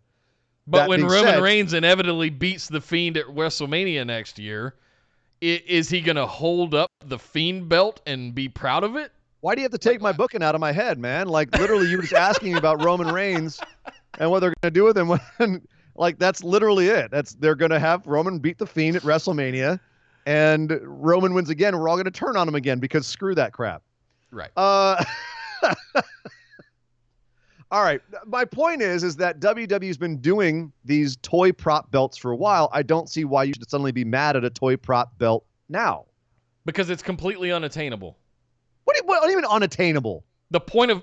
Okay, hear me out. What? The point of making a toy belt is so that you can merchandise it and you can sell it and you can make some gonna monies make cheap off of it. knockoff versions of it. The Tom Savini one is $6,500. It's a collector's edition. Okay. If they make a $100 version of it, I'll buy one and hang it up next to Nia. Oh, but I don't think probably be cheaper than $100. They're going to make these for the kids too, little cheap knockoff ones. That was kind of my point. Oh my, well, okay. I don't think they're going to. I don't like it because I can't get one. I don't like it because little Billy, 12-year-old that loves the Fiend and is scared of him, wants a Fiend belt. No one's going to buy a $6,500 belt for little Billy, but they're going to have the $56 knockoff. Not for little Billy, maybe for grown-up Billy. Billy Big Shoes. 35-year-old Billy with too much disposable income. like Will Ferrell in the Lego movie. Right. You know what I mean? Right. Like the grown-up kid who's going to have it under glass, be like, look at my championship belt. That would be me. I would be that guy. But that's the thing is, like, they'll make a kid's version of this, Nick. Don't worry, sweetie. We'll get you your little plastic Fiend face belt that you can have for your own. And then you won't be so salty about it just being expensive, and that's the only reason you don't like it. Good Lord. Maybe I'll get one of those cheap plastic fake Fiend masks and put it on Nia so I don't have to look at her. I'm just going to get a piece of cardboard and draw it on it for you. That'll work. I know it will. Good Lord. That's the only reason you didn't like it. Can we talk about wrestling again? Yes, for the love of God. All right, so getting back to it. Fiend base. So Bray calls out Daniel Bryan, says, we weren't done playing. Come play with us some more. It'll be fun. Yippee. And Daniel Bryan's contemplating it. Once again, Daniel Bryan thinking very hard these days. And Miz has to be his conscience. And Miz comes in as he's thinking and says, I'm just saying, you don't have to go face him. Look what he did to Seth. Look what he did to Finn, which I thought was a wonderful touch. Having the Miz be his conscience and having them point out that after their matches with the Fiend, both Finn and Seth became tainted somehow. Like, that's a really cool little nugget of story. That's very cool, especially if they pay it off with Daniel Bryan being affected or changed. Like the Fiend is infecting you with something. Like if you let him in, he does something to you, right? Oh, that's kind of Ugh, Oh! exactly. It's like ew. It's weird and gross, and I like it. All right. I let the Fiend get in me, and I had to go get a penicillin shot. Oh. Why you gotta make it weird, dude? You okay. Like, I'm the one doing the innuendo. Okay. It's yes. Yes, it takes two Okay. to make an innuendo. You just interpret it that way, you sick little monkey. So Daniel Bryan officially bringing back the Yes Movement, apparently. He comes to the ring at the end of the whole thing and says, I've been thinking long and hard about this, and I said the Yes Movement was dead, but I was wrong because you guys brought it back, and you made me believe again, so I better do it with you. Yes, yes, yes. And then as he's doing the Yes chant, Bray Wyatt comes out of the bottom of the ring and pulls him straight to hell. And as the show goes off the air, Bray Wyatt still in the hole in the ring, pulling tufts of hair, apparently, out of Daniel Bryan under the ring. This made me feel uncomfortable. Oh, I loved it. I was very uncomfortable during this bit, and which means I loved it. Like, are we going to see Daniel Bryan? Are we getting shaved head early Daniel Bryan? So, yeah. I mean, dare I say American Dragon Bryan Danielson? Is that going to be the change? Nick's getting what he wants. Nick's getting what he wants. Yay. Maybe. And this is the thing. So the whole show, everyone's expecting Liv Morgan to come out as Sister Abigail because Bray promised a new face. We don't know if he meant the new face was the belt. We don't know if he meant that it's now going to be newly shorn Daniel Bryan because he pulled all his goat hair out and Daniel Bryan's going to come out next week completely bald. Or what's going to happen. But certainly, you know what? You got me interested. I want to see what happens next, which is, I think, should be the primary purpose of any of these WWE shows, is make me want to see what comes next. I want to see what comes next now. The live crowd hated it because all they see is like a little, shape in the ring doing something. But, the camera can show us up close. He's pulling the hair out in the hole. And I hate the hole to hell in the ring. I hate that trope. But this was interesting because now I'm sitting there going, oh, shit, is he shaving Daniel Bryan? The only thing I regret about this is I know Daniel Bryan has always wanted to do a hair versus hair match or a hair versus mask match. And if he loses all his hair here to kind of negate, so much for that. Much for that. So, yeah, is the change we're going to see him affect on Daniel Bryan? Is it that we're teased with the Yes Movement and then Daniel Bryan comes out and he's like psycho shaved Daniel Bryan? Or is it going to be... And he reforms Team Hell No with the Fiend this time? Or is he still going to be is he going to be all the way face Daniel Bryan? Are we going to have the Yes chant next week? Are we not? Is he going to be shaved? Like, now we have questions. Now it's open-ended.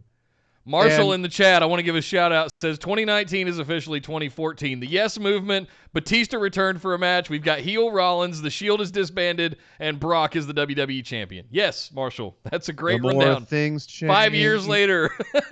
The more things stay the same. Yeah, Seth's a heel again. Yeah. Welcome back, everybody. Yeah. Everything. If you've been asleep, not much has changed. Yeah. I've been in a coma for 5 years.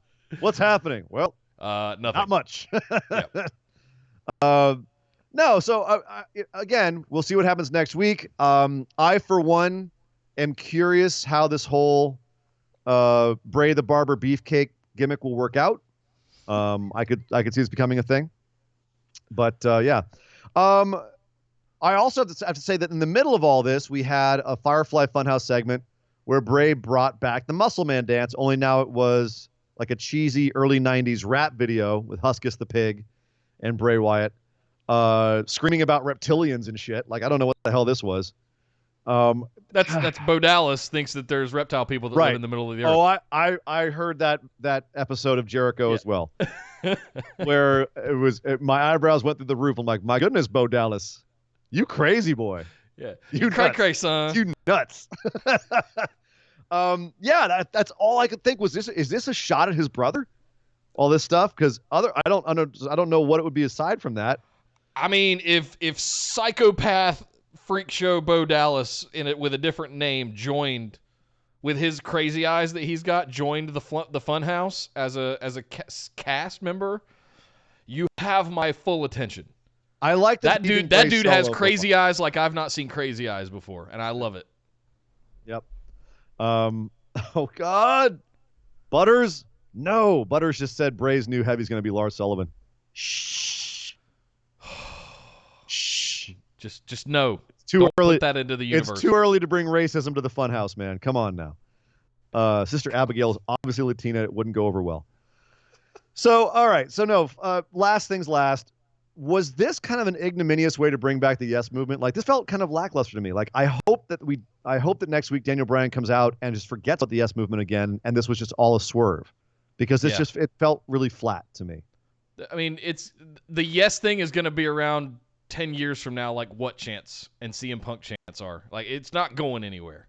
And I think for Daniel Bryan to just fall back into it was tragic. I liked the fact that he was resisting it. No, you said it right. Fell back into it. It does feel like it just going to happen.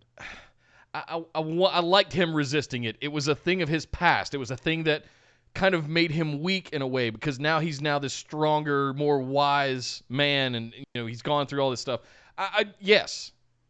But that's what I wanted it to be. But is it a one-off? We'll see next week, I guess. We'll see going forward. But I don't want it back. I don't want 2013 Daniel Bryan back. Yeah, but the crowd really does. Shit. Boy, the crowd wants it bad. Yeah. Don't give it to him. Don't give it to him. Make him wait. They did give us something else, Nick. They gave us the New Day Tag Team Championship Open Challenge. New Day said, bring it on. We'll take on any tag team. But instead of a tag team, we got Nakamura and Cesaro, the Intercontinental Champ, and the Swiss chump, who basically was out there to eat a Trouble in Paradise and lose for his team. What a shock. It's too bad they have no other tag teams, Nick.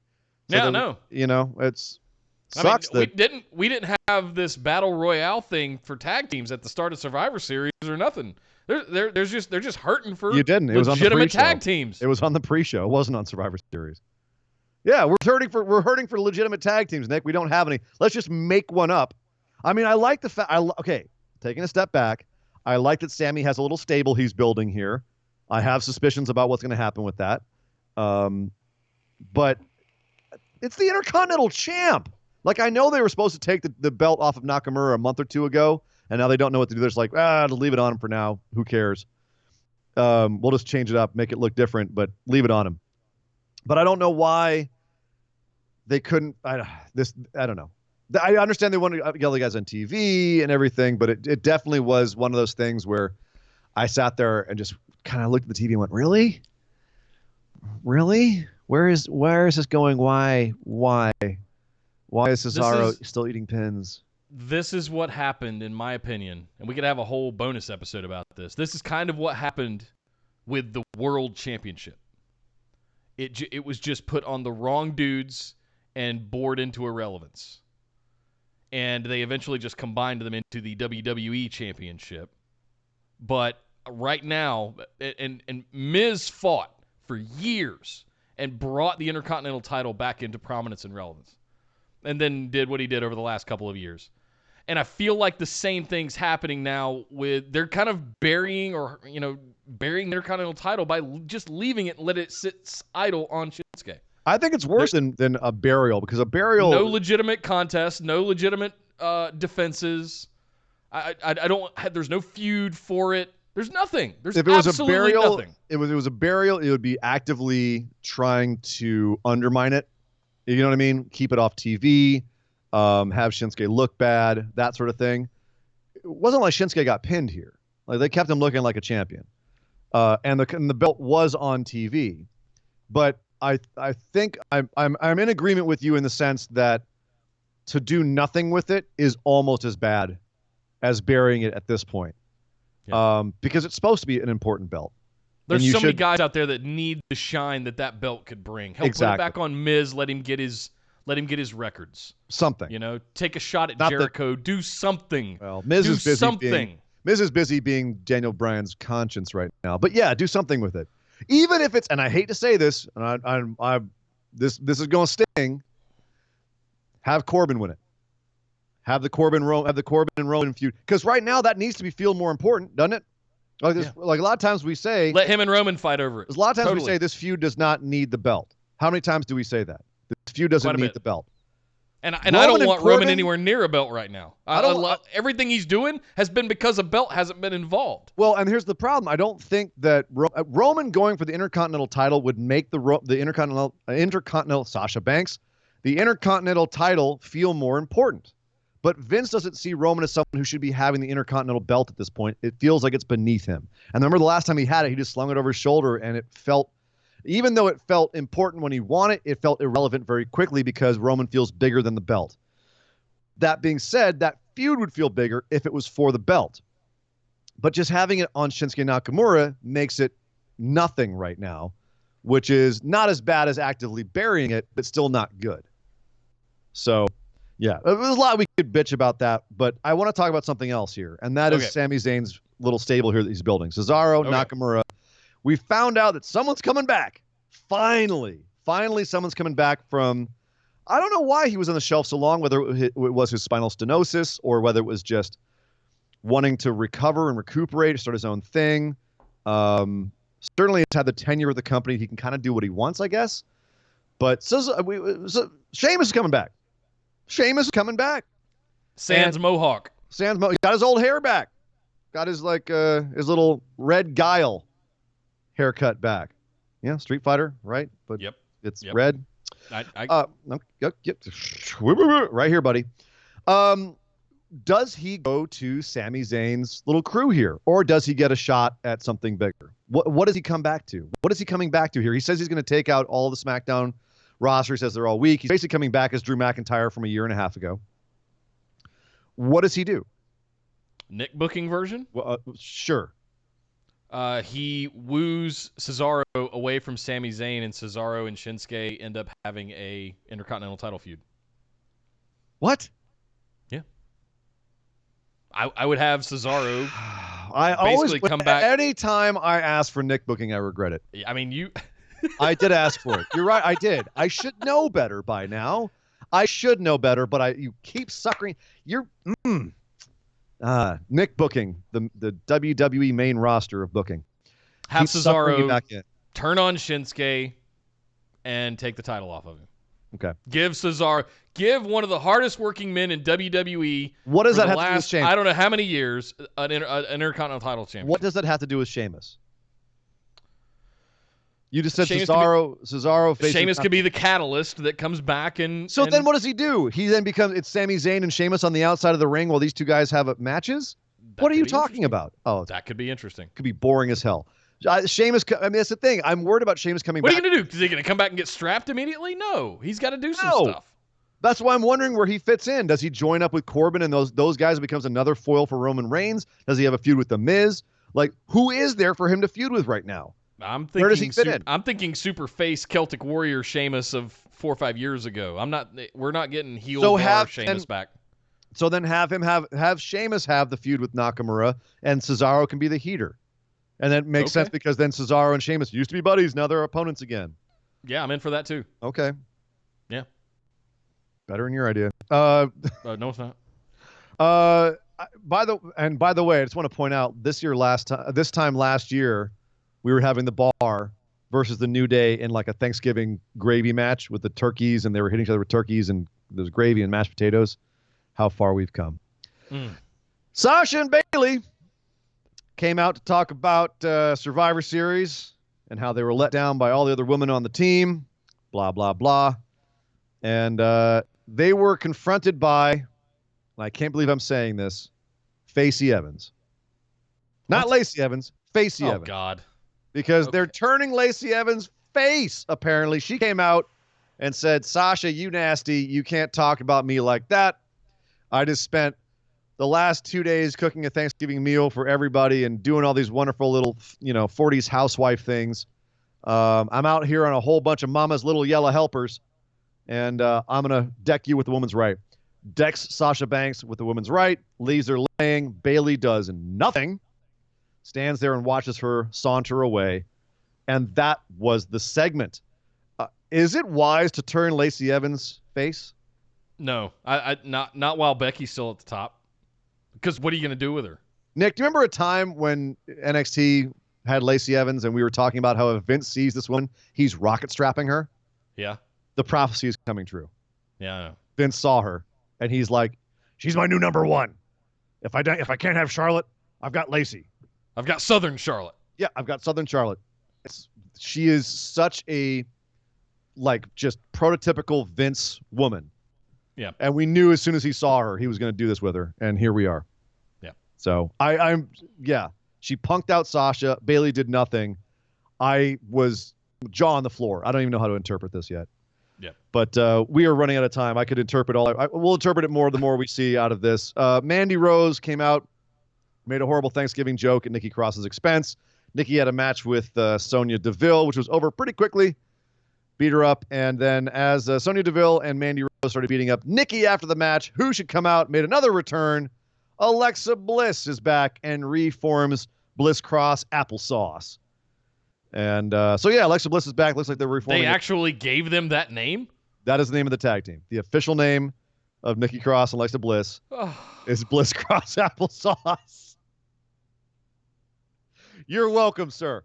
By the way, if you didn't see their backstage interview with Nikki freaking out about how happy... She's a sex pot. She's a sex pot. That's right. Oh, Nikki. Gives a whole new meaning to the fact that Nikki came to play. Nikki came to play because she's a sex pot. I like where this is going. All right. No wonder Killian Dane. Then all you have to think about to kill it is that she's doing it with Killian Dane. Dude, don't you judge. Some women like it hairy. All right. Sorry, I was choking on hair. Hey, man, I know women that are attracted to Benicio del Toro and the Wolfman. Okay, so it's a thing. Live your life. Some women like hirsute men. All right. It's not exactly like you're a shorn Adonis over there, Nick. Hey, well, you're a big fuzzy man. We don't have the time to go into. Okay, well, I'm just saying, before you start throwing shade at other big fuzzy men, take a look in the mirror there, Mr. Big Beard. All right, so Bliss and Cross is back together, possibly in a feud with Fire and Desire. Great. We also had Mustafa Ali versus Drew Gulak, which was Ali destroying Gulak. Poor Drew Gulak. And one more return. Elias is back. Drake Maverick was trying to get Dana Brooke to kiss him under the mistletoe. Dana Brooke was not having it because she's too interested in Batista and how big his penis is. And Elias comes down the corner and strums a little song making fun of Drake Maverick. Elias is back and starts playing a little song to hit on Dana Brooke and potentially cock block Batista. And that's it for SmackDown, Nick. What do you think of those last few things there? Elias is back, Mustafa Ali and Drew Gulak. Nah, I don't know. The only thing that's blowing Twitter up this week over Thanksgiving and over the holiday is Dana Brooke and Batista. And I can just hear Vince in the back going, Big Busty Blonde and Big Batista. And oh my God, we got to make a story out of that. Somehow we got to do something with that. Like, when is Batista? I don't know if when is he going to write a big enough contract to get Batista back on TV to have some love angle with him? Because they got rid of Maria and Mike now, so they need a love couple. I don't. If you've been following him on Twitter, I hate this so much. It feels pretty organic to me. It does. And there's a thing online with Kayla and Dana talking about it and saying it's for real. So good for them. I'm very happy for them. Dana's had some tragedy in her life with her previous relationship, and fantastic. If both of those guys just generally hit it off, awesome. Yep. And real I have to say about that is if they do end up hooking up, we can just give them their tag team name. That's just Dana Brooke Blue Tista. All right, well, that does it for SmackDown, folks. Thank you very much, but we're not quite done. Hang on. We've got to go over and get an update on World Tag League in New Japan.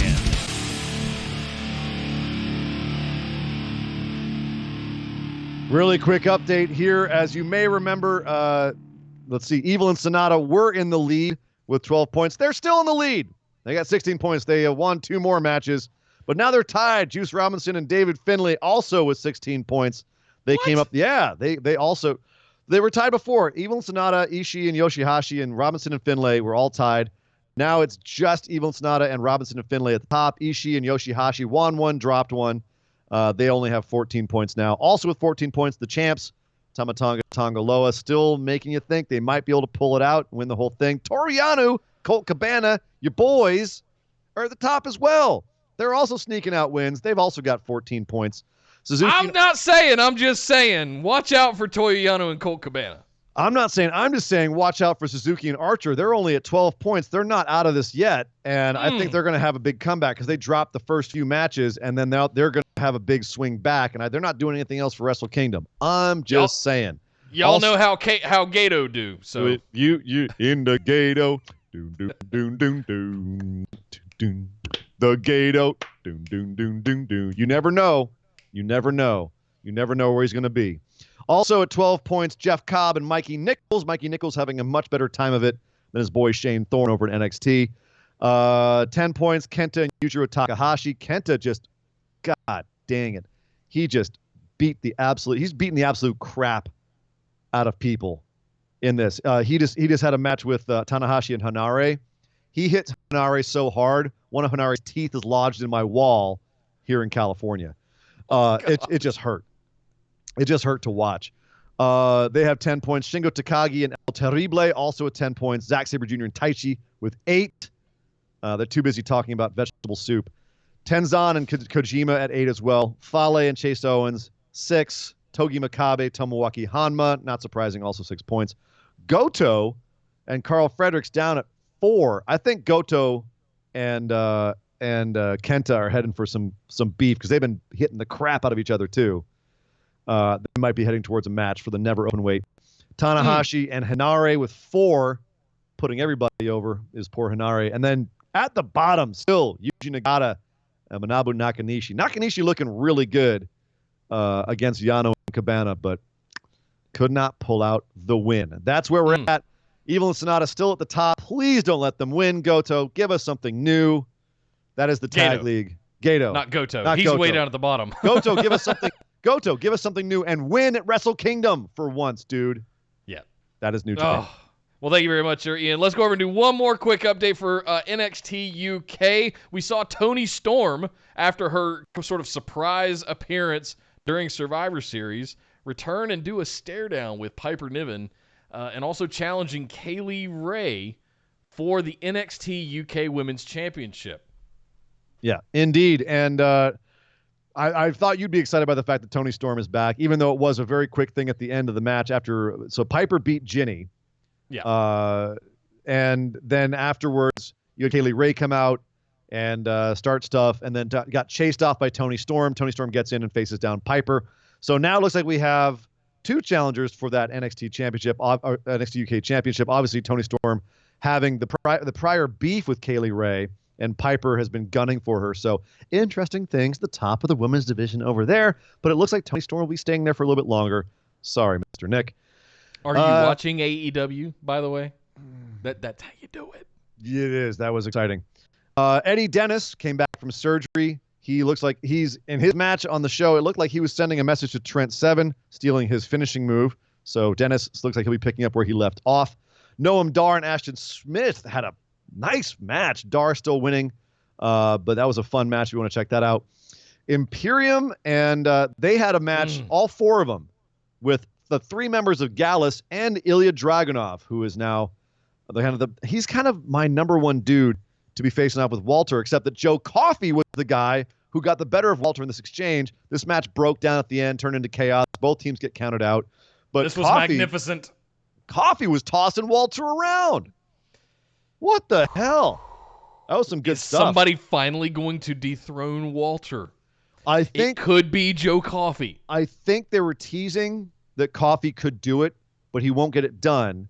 But Ilya Dragunov ultimately will be the guy who does, because they're giving some love to Dragunov. No, they're making Dragunov look good.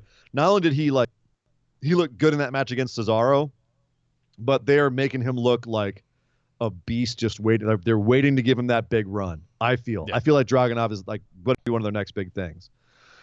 So I think Coffey will get a shot, and then Dragunov will come afterwards and be the dude, because they've had a whole story with Dragunov being like the Imperium tried to draft him and he said no, and that's why they're having the feud now. So next week you got A-Kid versus Jordan Devlin, which I'm calling right now is going to be an absolutely lights out match.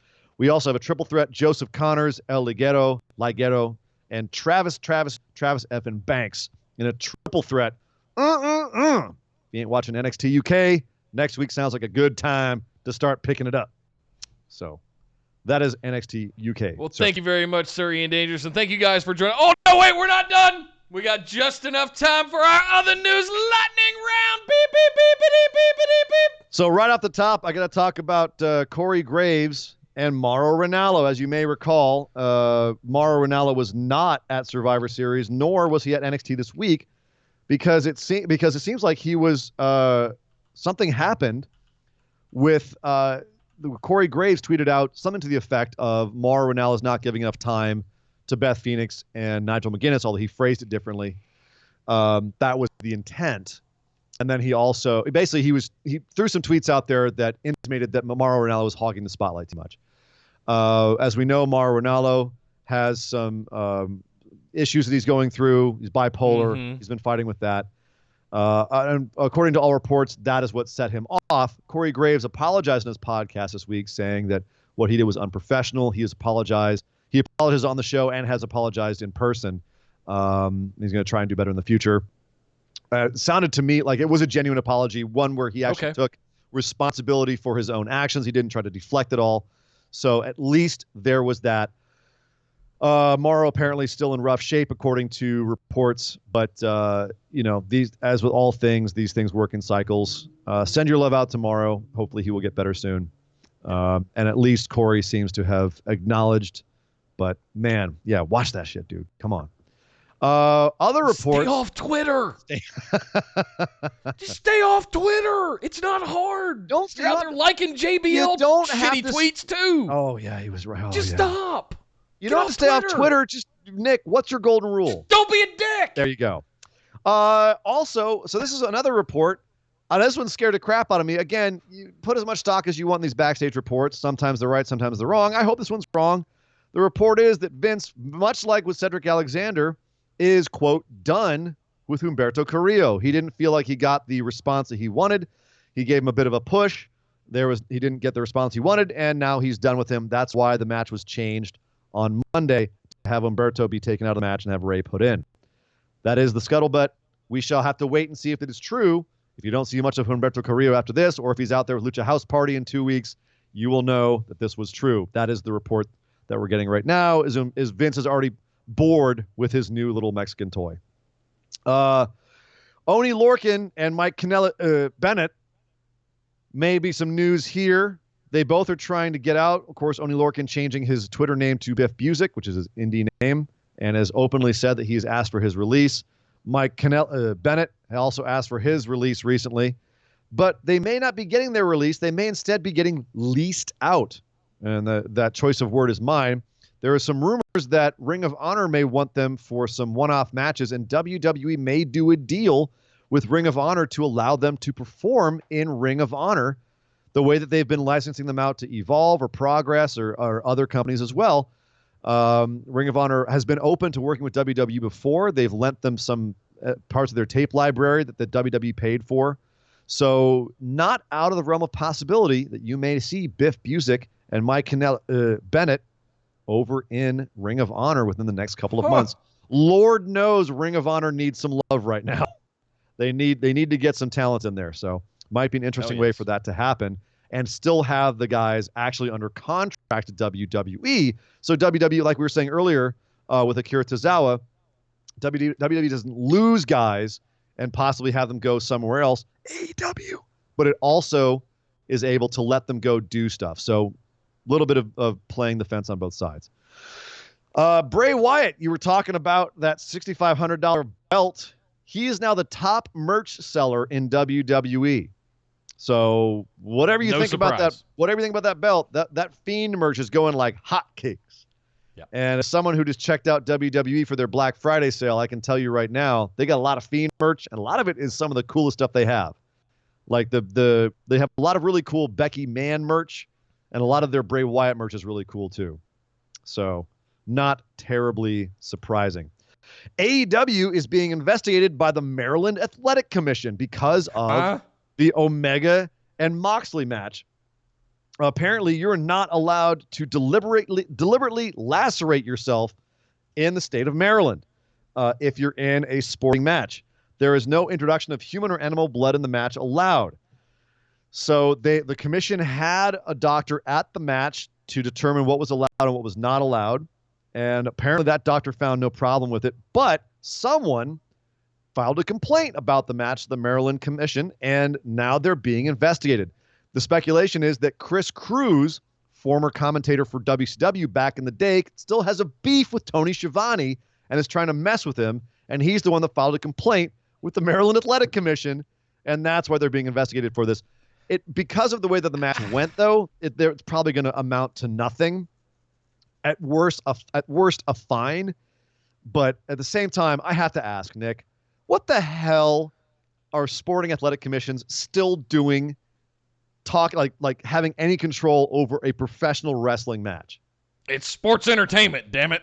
Like, wasn't this the whole point? This is the whole reason. This is where kayfabe? Sports entertainment came from. This is why, Vince not wanting to deal with these guys. And it happened in the state of New Jersey with Vince, and there were all kinds of rules and licenses and things he had to because it was a wrestling event. And that's where it's not wrestling, it's sports entertainment.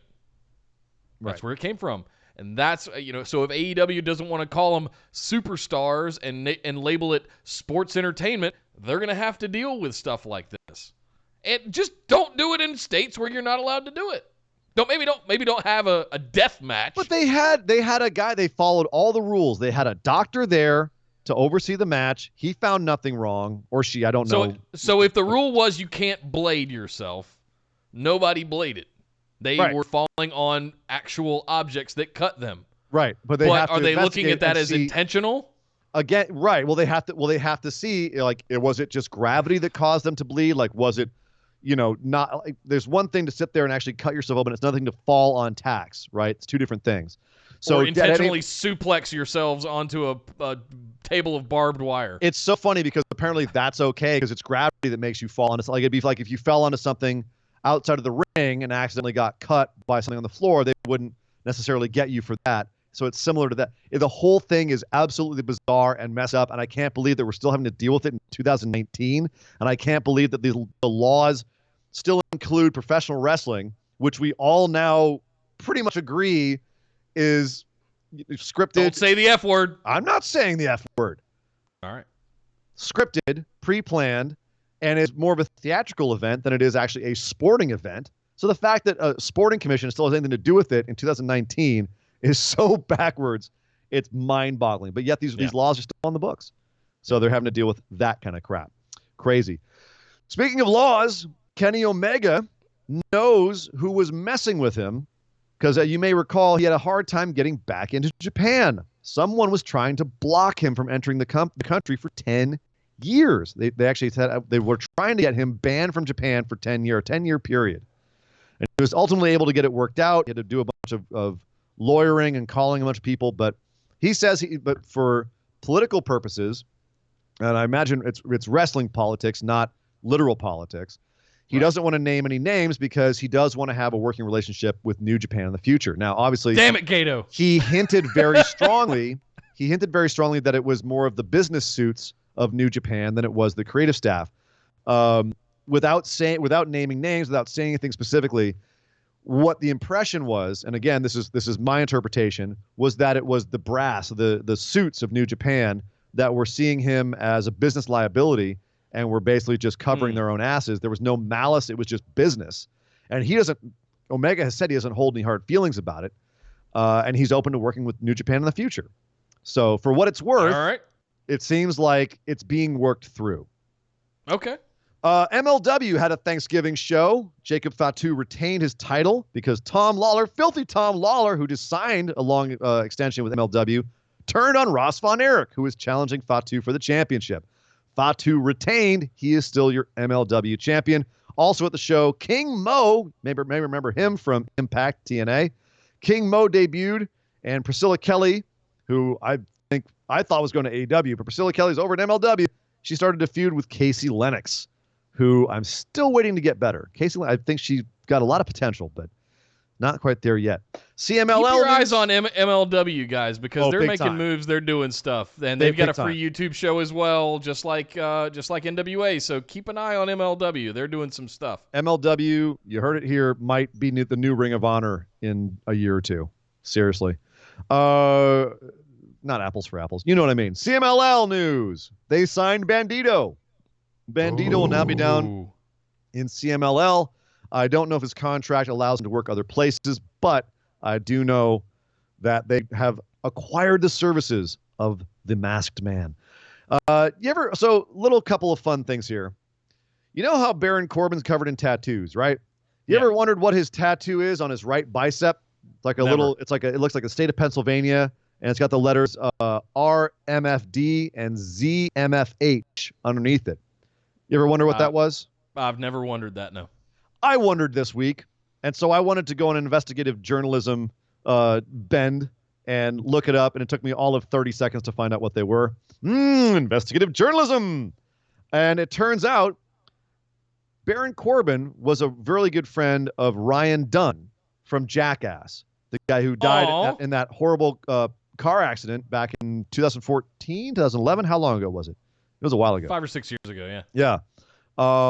Died tragically in a car accident along with Zach Hartwell, who was a producer on Jackass. Right. And those letters stand for Ryan Mother Effin Dunn and Zach Mother Effin Hartwell. It's a tattoo in honor of his friends who passed away. So very curious. He has actually a few sentimental tattoos. His father passed away in 2008 from complications with Creutzfeldt-Jakob disease, and he's got a tattoo of his father on his leg along with his grandfather. And if you ever notice, he's got a ring around his neck on a chain. That's his father's wedding ring. So Corbin, apparently a very sentimental guy. No, don't let that interfere with how you feel about him as a heel, but apparently very sentimental guy. Nick, would you like to do the honors here? I'm going to give you some news, and I'd like you to react the way you feel is most appropriate. All right. Matt Hardy's contract is up in February of 2020, and apparently he's frustrated with the fact that WWE doesn't want him to do anything with the broken/woken gimmick. Nick? Matt Hardy to AEW! Matt Hardy to AEW! You heard it here first. Yeah, that was my first reaction too. Was my goodness, Matt, what do we have planned? He's been agitating on Twitter of late. So yeah, come February. Oh, that could be good. We need more kind of creative, out there, kind of wacky shit. Because a giant dinosaur and the Dark Order aren't enough. I think that could be really good for him. I mean, let's face it, WWE completely bungled the Woken gimmick. And he's basically gone almost so far as to say that either WWE gives him creative freedom and something to do, or he's walking. Now, Jeff wouldn't go with him. Jeff's contract likely is going to extend because of the leg injury or shoulder injury, whatever he's injured with right now. A liver injury is what Jeff Hardy's dealing with. And his legal problems. So Jeff probably was going to have a lot longer on his contract, but that's never stopped them before. Matt could go get something started somewhere else, and Jeff could follow later. And we could see what happens with that. Yeah. So one last thing here, Nick. As of yesterday, it has been 20 years exactly since your favorite segment of all time, the one where Triple H drugged Stephanie McMahon and got married with her in Vegas, which was revealed during the Test and Stephanie wedding on Monday Night Raw. Yes. I still hate that segment, and you love it so much, and I think you only love it because I hate it so much. I don't only love it because you hate it so much, but just the way it was presented. They're doing a wedding, first of all, which is just ridiculous. They're actually a full-blown wedding ceremony. How dare you? The Macho Man Elizabeth wedding was beautiful. It was a beautiful thing. It was absolutely beautiful. Beautiful. The one for Stephanie and Tess was absolutely beautiful as well, until one of my favorites, DX, came out and go, one moment, if you please, and showed what I think is one of the more fun video packages of the Attitude Era, and it led to something that was a lot of fun. Something that could never be done these days. You could never do that these days. You think the Lashley stuff is bad. Yeah. Holy shit. Triple H going, like at the drive-through marriage parlor in Vegas, Stephanie's passed out. He's roofied her. She's passed out in the front seat, and he's making her voice like he's, oh, yes, I do. So Andy Jessup says spoilers, guys. Sorry, Andy. Spoiler alert. Sorry, spoilers. Sorry. You're right. That in case you were ever wondering how Stephanie McMahon and Triple H ended up husband and wife 20 years ago. 20-year moratorium on spoilers. You're right. Sorry. We didn't mean to spoil something from 20 years ago. By the way, nobody post that shit in the group. Actually, somebody already posted it. So by the way, it's already out there. she's a he in the crying game. Bruce Willis is actually dead, and Rosebud is a sled. That's all of our spoilers, and that is the news. Thank you, Sir Ian Dangerous, and thank you guys for joining us on today's show. We did go a little long here. We are doing our patron mailbag episode, number 9, immediately after this, so stick around, refresh the page. You'll see a new live stream pop up very soon. But to do that, make sure that you're subscribed to our YouTube channel here with the little notification bell checked, because you'll just get notified and get a notification whenever, and you can just click it, and you'll come right back into it. Done. So yeah, make sure you subscribe. YouTube.com/BustedWideOpen if you're listening on the podcast feed. Make sure you follow us. We are on the race to 1,000, very quickly hitting that halfway mark. And if we can get that done in the next month, we got a big surprise for you. So absolutely, make sure, tell your friends, tell your family, subscribe to the Busted Wide Open channel here on YouTube.com/BustedWideOpen. You can also find us on Twitter and Instagram at BWO Podcast. Join us on Facebook. Just search for Busted Wide Open, like our page, join the Busted Wide Open discussion group. Find the link at the top there for our Discord community where we have live chats for all of the pay-per-views as well as our weekly shows every single week, running and ongoing. Make sure you're in there. It's a really fun, lively Discord community. And last but certainly not least, thank you very much to our patrons. You guys are the fuel that runs this machine that is the Busted Wide Open podcast. And all of our YouTubes and videos and everything that we do is because of you guys. Thank you very much for all of that. And stick around because they get a specific perk that you guys could get by going to patreon.com/BWO. Sign up for just that $5 tier or higher if you like. But you can have the ability to ask listener questions for our patron mailbag episode that we do after our normal Saturday show right here on YouTube, live streamed as well. Amen. And you know what, Nick? I got to say this. It is the time of year where there's a lot of holidays kind of scattered around, whether it's, what is it, Christmas, Hanukkah, Kwanzaa, and Thanksgiving and everything else. There's a lot of family get-togethers around this time of year, and I can think of nothing better than why you get the family all in one room than getting all their cell phones in one place and going on their cell phones and going to YouTube and making them all subscribe to the Busted Wide Open YouTube page. Have them subscribe grandpa, subscribe grandma. Little niece Kelly with her first iPhone. Subscribe her ass. She won't know any different. It'll just be there. Maybe don't do that. No. Why not? Maybe not. Because YouTube's doing this whole thing with like kids, and you have to identify every video that is not made for kids. We're for the kids, kind of. Get your kids in. Get little niece Kelly into wrestling. You know she'll love it. They've got the women's evolution going on. My point is, you got everyone around one place. Get them all subscribed. Get our numbers up, because the more numbers we have, the more cool things we can do. That's a real thing. So the bigger we get, the faster we get bigger, the sooner we can do all these cool things that we have planned, that we've got lined up, ready to go. Speaking of cool new things, Nick, before we get out of here, one last quick thing. Are we live on Pro Wrestling Tees right now? Did I interpret that correctly? God, spoilers. Oh, sorry. I was excited. I was so excited about that. Okay. Not yet. Right. You ruined Christmas. Jesus Christ. We're done. The big news is we got approved to have a store of BWO merch on ProWrestlingTees.com. I was too excited. And Ian just couldn't keep it in his pants. Can't keep it in my pants. I've been watching too much WWE. They've rubbed off on me. Wait, phrasing. Yes, we will have that up sometime soon. Trademark. I don't know when it's going to be. We're going to have a bunch of new designs. We're going to have a bunch of new stuff up there. But we will be announcing that, screaming it from the rooftops. I promise you. So you guys can go buy merch for Christmas. That's okay. Everyone fast forwards through this segment anyway, Nick. Don't worry. That's right. Nobody's listening to this part anyway, right? We're way over 2 hours in at this point. Go. We got to go do some listener questions. Let's get out of here. Thank you, Sir Ian Dangerous, for all the news today. Yes, sir. Thank you guys for joining us in the live chat. One more shout out to Tom and Ross and other guys over at Cultaholic, Steven Larson and Hilton over at Going In Raw. And thank you guys all for listening to the Busted Wide Open podcast. My name is Nick Howell. You can find me on Twitter at DataCenterDude. I am Sir Ian Dangerous. You can find me on Twitter at Sir Ian Dangerous. But by God! Somebody stop the damn match!